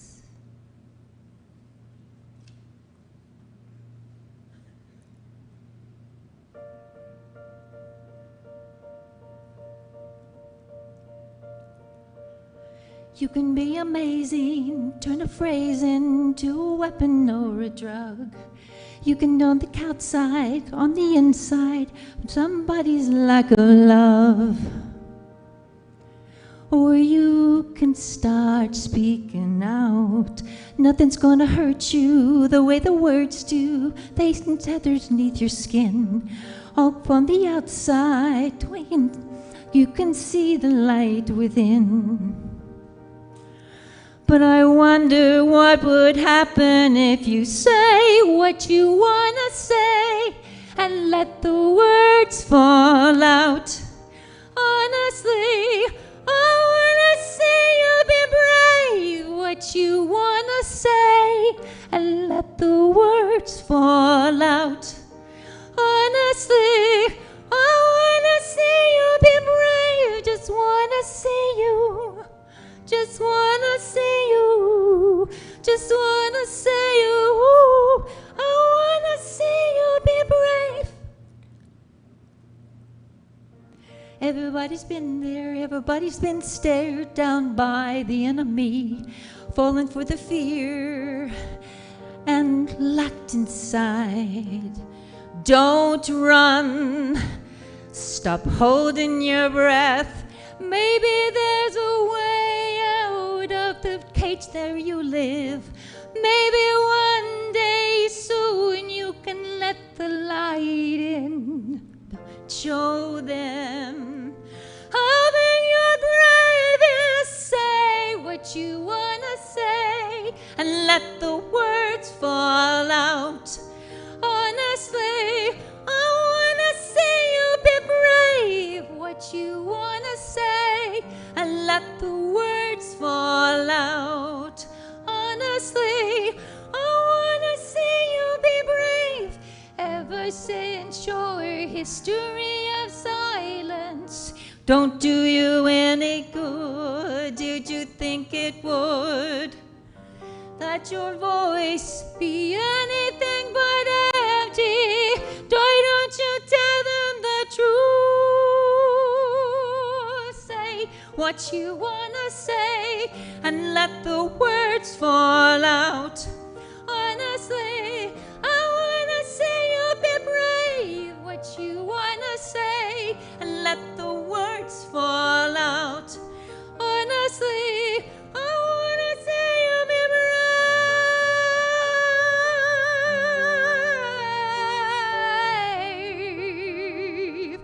I wanna see you be brave.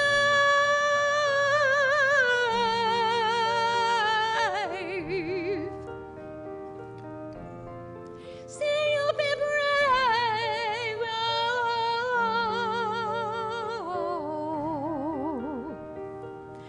I wanna see you be brave.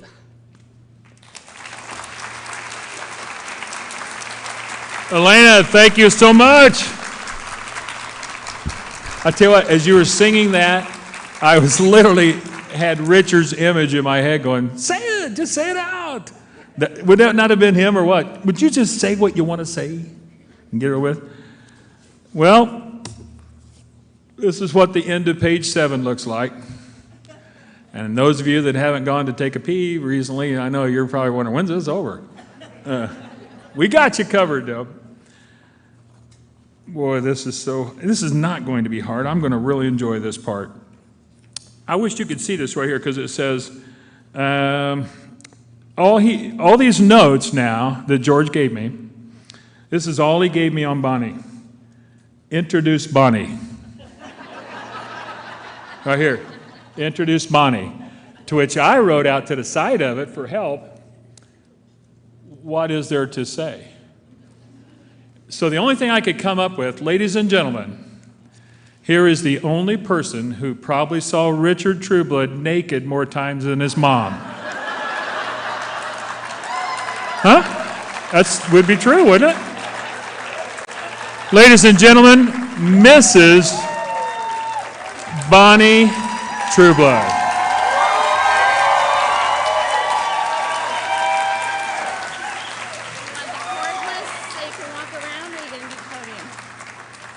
I think I need to look at notes. Okay. But thank you. I've been there. Thank you. Dan, you forget that Richard was a child of the 60s. That's true. That's true. And anybody who was around Richard will remember, I assume he told a lot of people because I was there for a lot of times. He told it, the infamous IU Peter, Paul, and Mary concert incident. Any takers on that? He streaked. He went to see Peter, Paul, and Mary at IU, and then after the concert, he and his dorm mates decided it would be cool to streak the people that were flowing out of the venue and were stuck in traffic. So he and his buddies, of course, just walked back to the dorm. They weren't driving, but traffic was backed up right in front of his dorm. And so they decided they were going to streak the opposite way toward the traffic, So all these cars are facing this way, and they come out the side door and streak toward the cars. He was not the last one in the line of streakers, but the last guy in the line of streakers got locked out. Oh, yeah, there you go. There you go, right there. Not my Richard, no. No, he was in the middle. It was probably his idea to lock the last guy out. I have 3 categories in my very sparse notes. It's been such an overwhelming time, and I kept saying, I need a little time to reflect. I need to prepare the remarks that I want to say. I want to say the right thing, blah, blah, blah. But it came down to this one sheet of paper here in this notebook that I used when Richard was in the hospital to write down some of the dizzying array of things that were falling down upon me at the time. So here's the first category is thanks. Thank you all for being here. Thanks to the people who made this possible. I would love to go down a list of about 200 people who all worked together to do this, but I'm afraid I'll leave somebody out. But there are some very special people I must thank. One of them is Christy Luckett, because she is Richard's niece, as you met earlier, and she welcomed me into the family, and she held me together when he was in the hospital.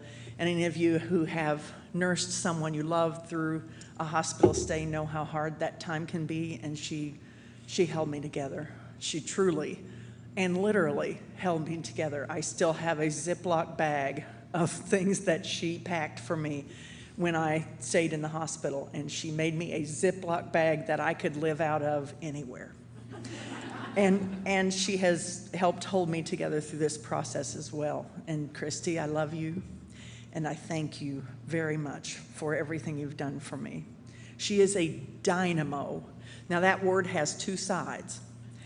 If she's on your side,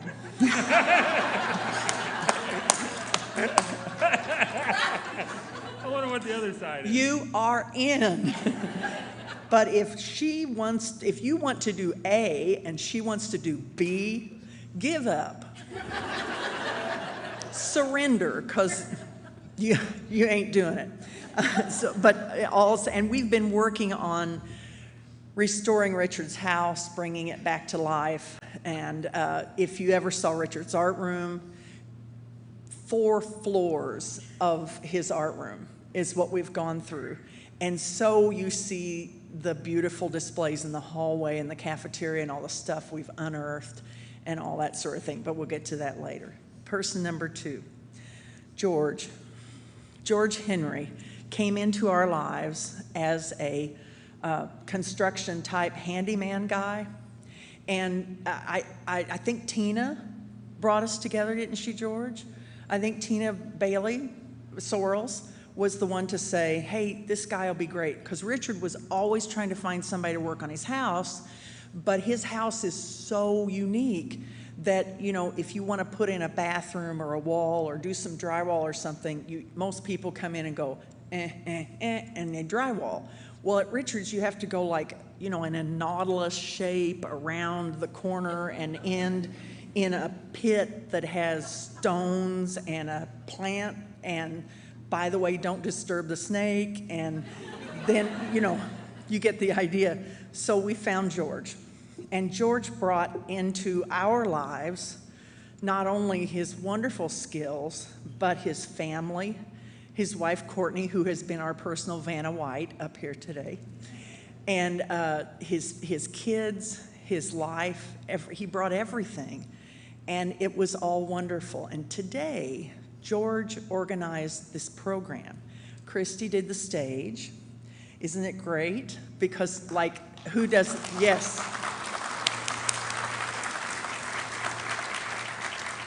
Because, like, is this not Richard leaving his clothes laying around?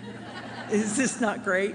And then George said, because when we said we got to have a celebration, I didn't know if I could do it.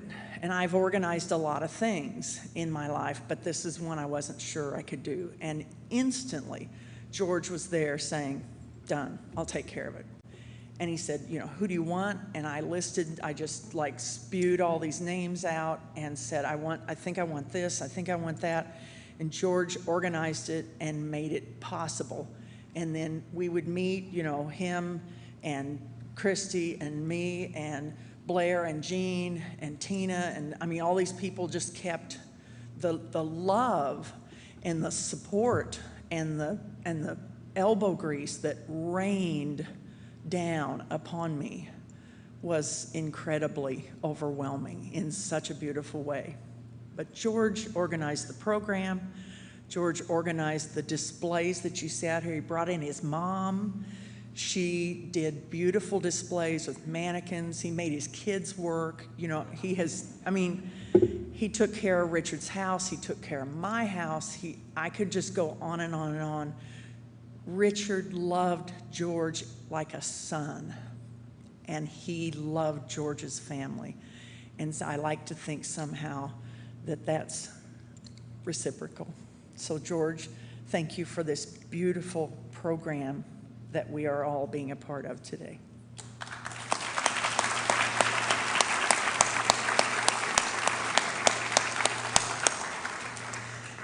You go down the line, then there's Tina and Jean and Blair, there's Salem Schools, band parents, Links, gave mannequins. There's so many things, and I hope I didn't leave anybody out.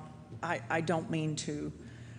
Brian Perlee is one of Richard's former students, and if you have seen the beautiful pottery urns that I will use to display somewhere in my home and contain Richard's remains, he made these, you guys. He is a potter and a teacher, and he made these urns with his hands, with his talented, loving, beautiful hands. Another one of Richard's sons that are out there in the world. So I thank you, Brian, and I recognize you for this incredible gift of the urns that I will use forever to treasure this moment and your talent and my husband and what he was.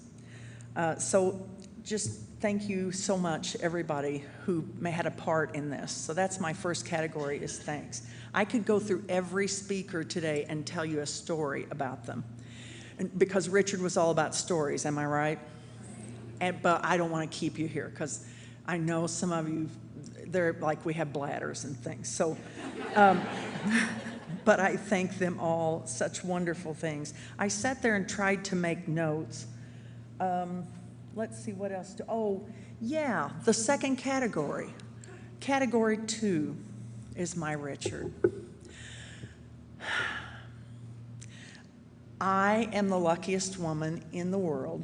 You will never see one luckier than you see right here, because I was loved by a man that was a genius and an angel here on earth. I was loved by Richard Trueblood, and I was loved very well by this man. There was never a day that I felt anything but beautiful and happy and special and so loved. This man was about love. This man embodied love. This man taught love, and he demonstrated love. He was about every sort of love that you can possibly imagine. He was accepting of all love. He had students that loved in different ways than we did, and he said to them through his actions, "That's okay. You're safe here. I love you, and you can love others the way I love you." This man showed us all what love is, and today has been about love in all its forms. Friendship, all the way to being husband and wife, which happened on this very sacred and special and beautiful stage. And if anybody didn't get that from Richard Trueblood, you were not paying attention. I found a letter that Richard had written to one of his friends who was getting ready to leave. And this friend was very close to him and was relocating to another part of the country. So they were leaving Salem, and Richard wrote them the most beautiful letter I have ever written or heard or watched or seen or read. Richard wrote this, and here's one thing, and I'll share the second one in my third category. Richard wrote in this beautiful all caps writing of his, "Everyone tries to be strong on the surface when really we're pretty fragile beings. And haven't we been fragile today? I have." Velveeta, not the cheese product, but Velveeta, the fur stole. If you don't know the story of Velveeta, I'm going to give you the quick version, and then you can go visit her out in the lobby. Velveeta was a fur stole that Richard used for a play. She was a costume. And on the end of, she was one of those that the fox bites its own tail, you know, and she had a clip, and the clip would clip on her tail. Richard named her Velveeta. I do not know why. It probably just felt good to say. So Richard, when he was traveling between Tell City and Salem, had Velveeta in the car because he'd haul the costumes around, because as Lynn said earlier, these costumes didn't come from giant budgets. They came from my pocket and his pocket. And so he would haul, he had costumes in his car all the time. So Velveeta somehow made it to a rehearsal at Tell City. Now correct me if I'm wrong here, Jim. And he would talk with, he would make Velveeta talk. So Velveeta would say, you know, I think those tosses need to be better. Or, you know, you turkeys, get it together. You know, am I right? Yes, so Velveeta talked with Richard. So Velveeta disappeared. And I'm also going to add, I know I said it was going to be short, but it has to be said, my idols in this activity, like Jim Ashby, and like Art 80 from the Evansville area, and like Larry Eifler also from the Evansville area, and all these people where Richard was working camps. He would go to Evansville and he'd go to Tell City and he'd, you know, go all these places. They knew Velveeta. So this became a thing, and Art 80 went to school with me, and he was this, if you've ever seen Frasier on TV, Niles was Art 80, only not funny. So he was just, he was a French horn player, and he was very, very preppy and very put together and from very good stock, you know, a good, well-bred family, and was just, you know, the kind of guy in college that you just didn't approach. Well, he was a senior, I was a freshman, and we were all sitting around one day, and Art never talked to me. I was not worthy of Art. And so, you know, he was this big senior, I was this freshman country kid, and one day we were in the music lounge, and he said, do you know Richard Trueblood? And I didn't well at the time. And I said, well, I know of him, because everybody did. And he said, well, someday maybe you'll know him and you'll find out what a really good color guard instructor is. And I was like, ooh, you know. So fast forward, I get a job, and it's Salem. And I come here to Salem, I work 2 years, and I'm going to a contest with Salem, and Art 80 is in the end zone. He's the starter. You know, he's the one who drops the flag. And he says, well, Bonnie, you seem to be doing real well at Salem. Band sounds great. And here comes Richard behind me. And I'm thinking I've just had a compliment from someone at God's right hand, you know, because Art said that. Here comes Richard. Art 80, this proper man, melts into this giggling fool and is going, oh my God, Richard, where's Velveeta? And here's me. And Richard says, oh, well, she's not, I don't know where she is anymore, blah, blah, blah. And we get off the field and into the buses, and I'm going, how do you know Art 80? Well, long story short, Velveeta went to Art's rehearsals. So Art is in the I Know Velveeta Club. Okay, so Velveeta stays in the background. She's lost forever. My wedding comes along, our wedding. And our wedding gift from the Ashbys was a beautiful painting, beautiful piece of art, lovely, matted, gorgeous, has, you know, an inscription on it and all this. And then this bag that was all wrapped real beautifully. We're on my patio opening wedding gifts, okay? And we open this, and the painting's beautiful. Oh my gosh, how lovely it is. We open the one that goes with it. And it's a Ziploc bag, say that big.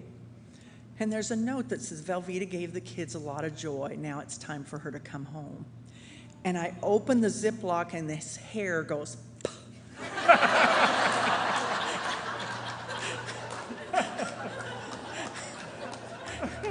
And I went, oh my God, Richard, it's Velveeta. And Velveeta came home. So I took Velveeta to be framed, and she is in her permanent home. I went to Hand and Company here in town, and one of our kids, Dale Thixton, owns it now, and he made sure Velveeta was properly framed. He didn't get her finished until Richard was already in the hospital, so Richard didn't get to see her framed, but I know he's smiling down on Velveeta. So if you see a big dead animal in a case out here, that is Velveeta.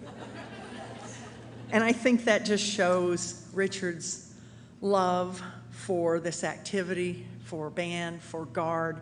He could take anything and make it a joy, not just fun, but a joy, the kind of laughter and pleasure that came up from the core of your body and made you just burst with this pleasure in your body you never knew you had before, and after it was over you went, why can't I be like this all the time? That was Richard Trueblood. There's a story, and I can't quote the whole thing, about how in Japanese society they take broken pottery and they put gold in the crack and make art out of it. And I feel that through this whole process of Richard being ill and being hospitalized and finally having to say our goodbyes to Richard in a physical form, I have been that broken pottery. And I have been broken in ways and places I never knew were possible, because I never assumed Richard would be gone. He was so powerful that he had us all convinced he was always going to be around. We never thought of a world without him.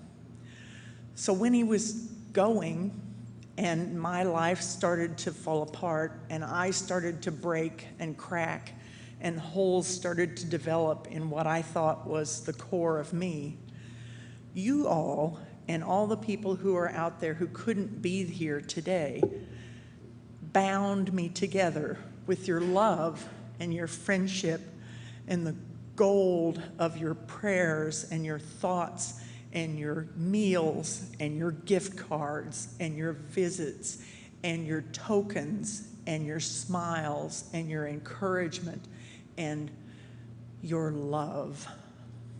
Because Richard Trueblood was the purest embodiment of love I have yet to know or experience in my existence.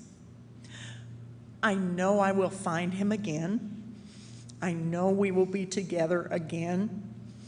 And I know that until that time comes, I have this beautiful tribe that will always be there for me because of Richard Trueblood. So you see, this is why you are gazing at the luckiest woman in the world in front of you this afternoon. And last, I draw from his letter, and these are Richard's words.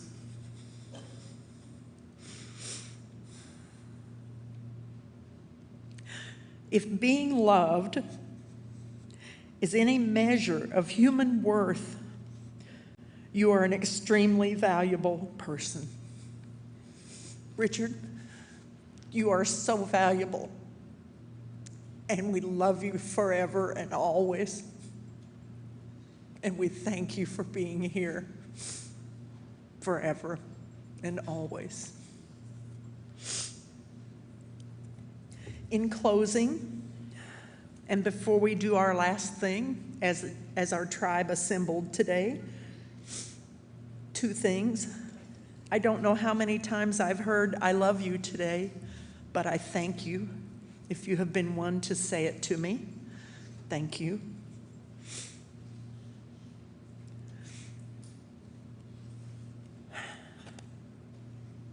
And how powerful he was that he could bring all of us together from the corners of the earth, from the corners of the country, and people who have sent cards from other countries across our world. How powerful he was that he did that for us. And lastly, this quote: when words fail us, when there's nothing more to say, that's when we sing. And so we're going to sing for Richard today. This song is very special to us because when he was in therapy, in recovery, trying very hard to get to come home, he had had his second round of strokes, so he wasn't as verbal as Richard usually was, but he had those beautiful eyes and the eyebrows going all the time, and he could still give you one of these looks like that. And we were visited at U of L Hospital by a music therapist, and she had her little Martin guitar, and she had her little bag of, rattly things and tambourines and such, and she was just an adorable young lady who had a true passion for this. And she said, is there a song we could sing? Because we find sometimes patients who are nonverbal can, harvest some of those things, verbal skills from songs. And I said, yeah, You Are My Sunshine. And she started strumming on her guitar and sang You Are My Sunshine. And by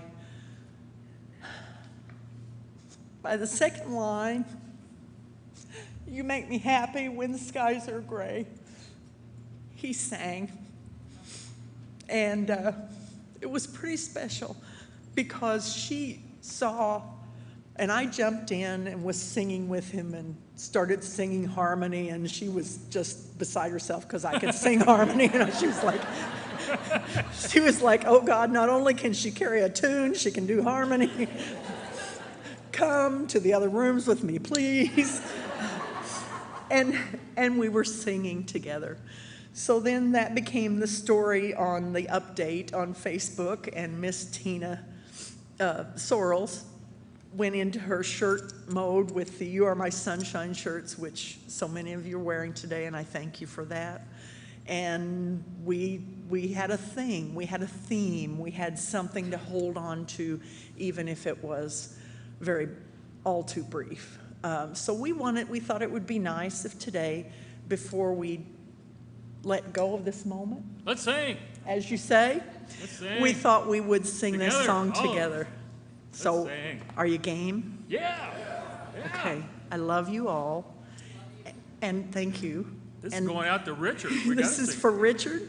I'll bet he's singing along, and I'll bet he's singing clearly this time. And one last thing. Please take something from the cafeteria.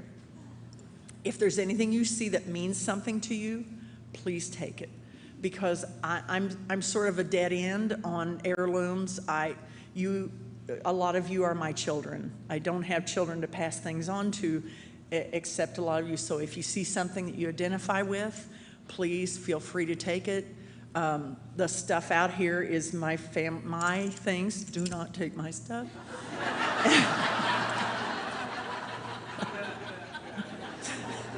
I'll give you one more teacher look. But please feel free. Yes, it is for you to take. All right. So we have Blair. I got a surprise. Yes. I spoke to Bonnie, 3 or 4 days ago, and she said, the one thing I would really like is I would like for Blair to play it on acoustic guitar. She goes, but I don't think he will. I said, well, I'll take care of that. Let me call him. So I'm serious. This is how the conversation went. He'll verify it. Blair, Bonnie would like for you to play this song on your acoustic guitar, You Are My Sunshine. What do you think? I goes, I'm in. I said, okay, I'll tell Bonnie we fought over and you're ready to go. So here we go. We're all going. You Are My Sunshine with Mr. Blair Winslow.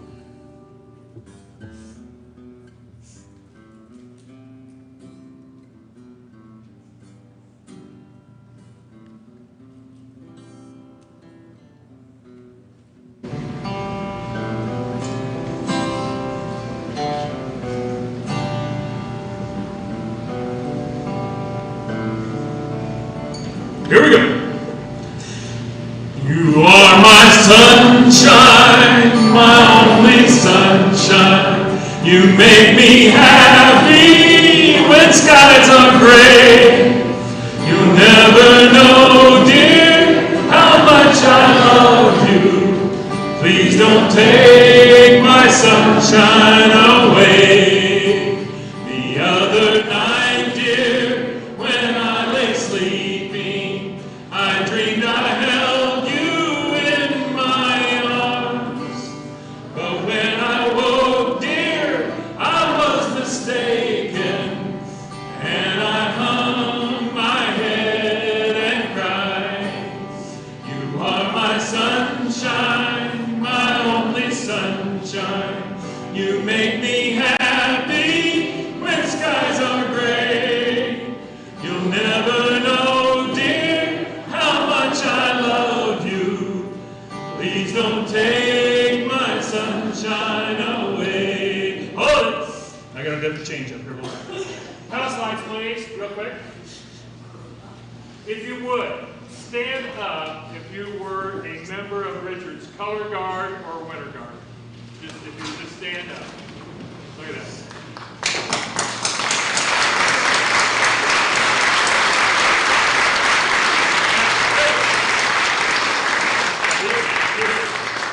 Here's the really good part. All of you that are standing, nothing against the rest of it, but all of you that are standing, be making your way up here. We're doing this on stage for Richard one more time before we head out here. All of you, walk it up here. Let's go. Get up here. Get a hand with somebody. Street color guards, letter guards, any kind of guard. Get up here and get a hand to hold on to, and we're going to sing as loud as we can sing. All the way upstairs here, stairs over there. Everybody up. Come on up. We're going to do this about as loud. You guys, this is how many people Richard has affected. Look at this, it all came back here. It's unbelievable.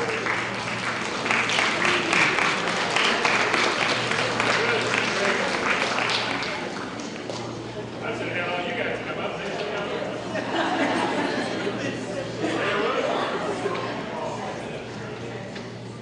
All right, everybody get a hold of somebody. Grab a hand, and here we go, Mr. Criswell. Give us that warm up, buddy. Let her go.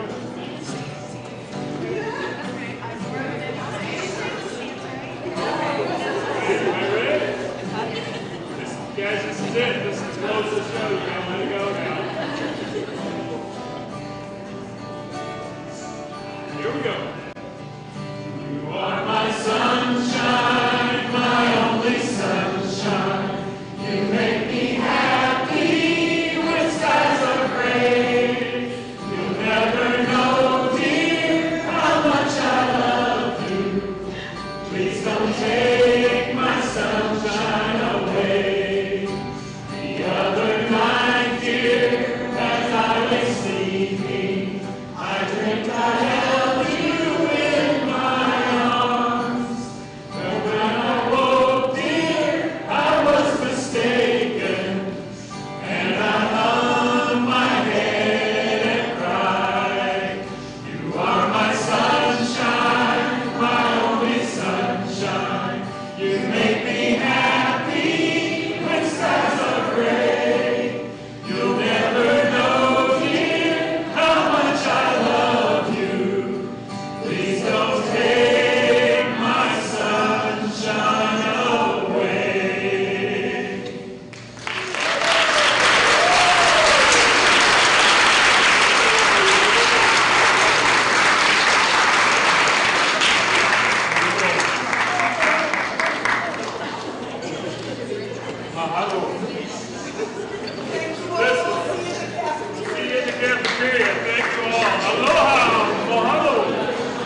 Ooh, sun.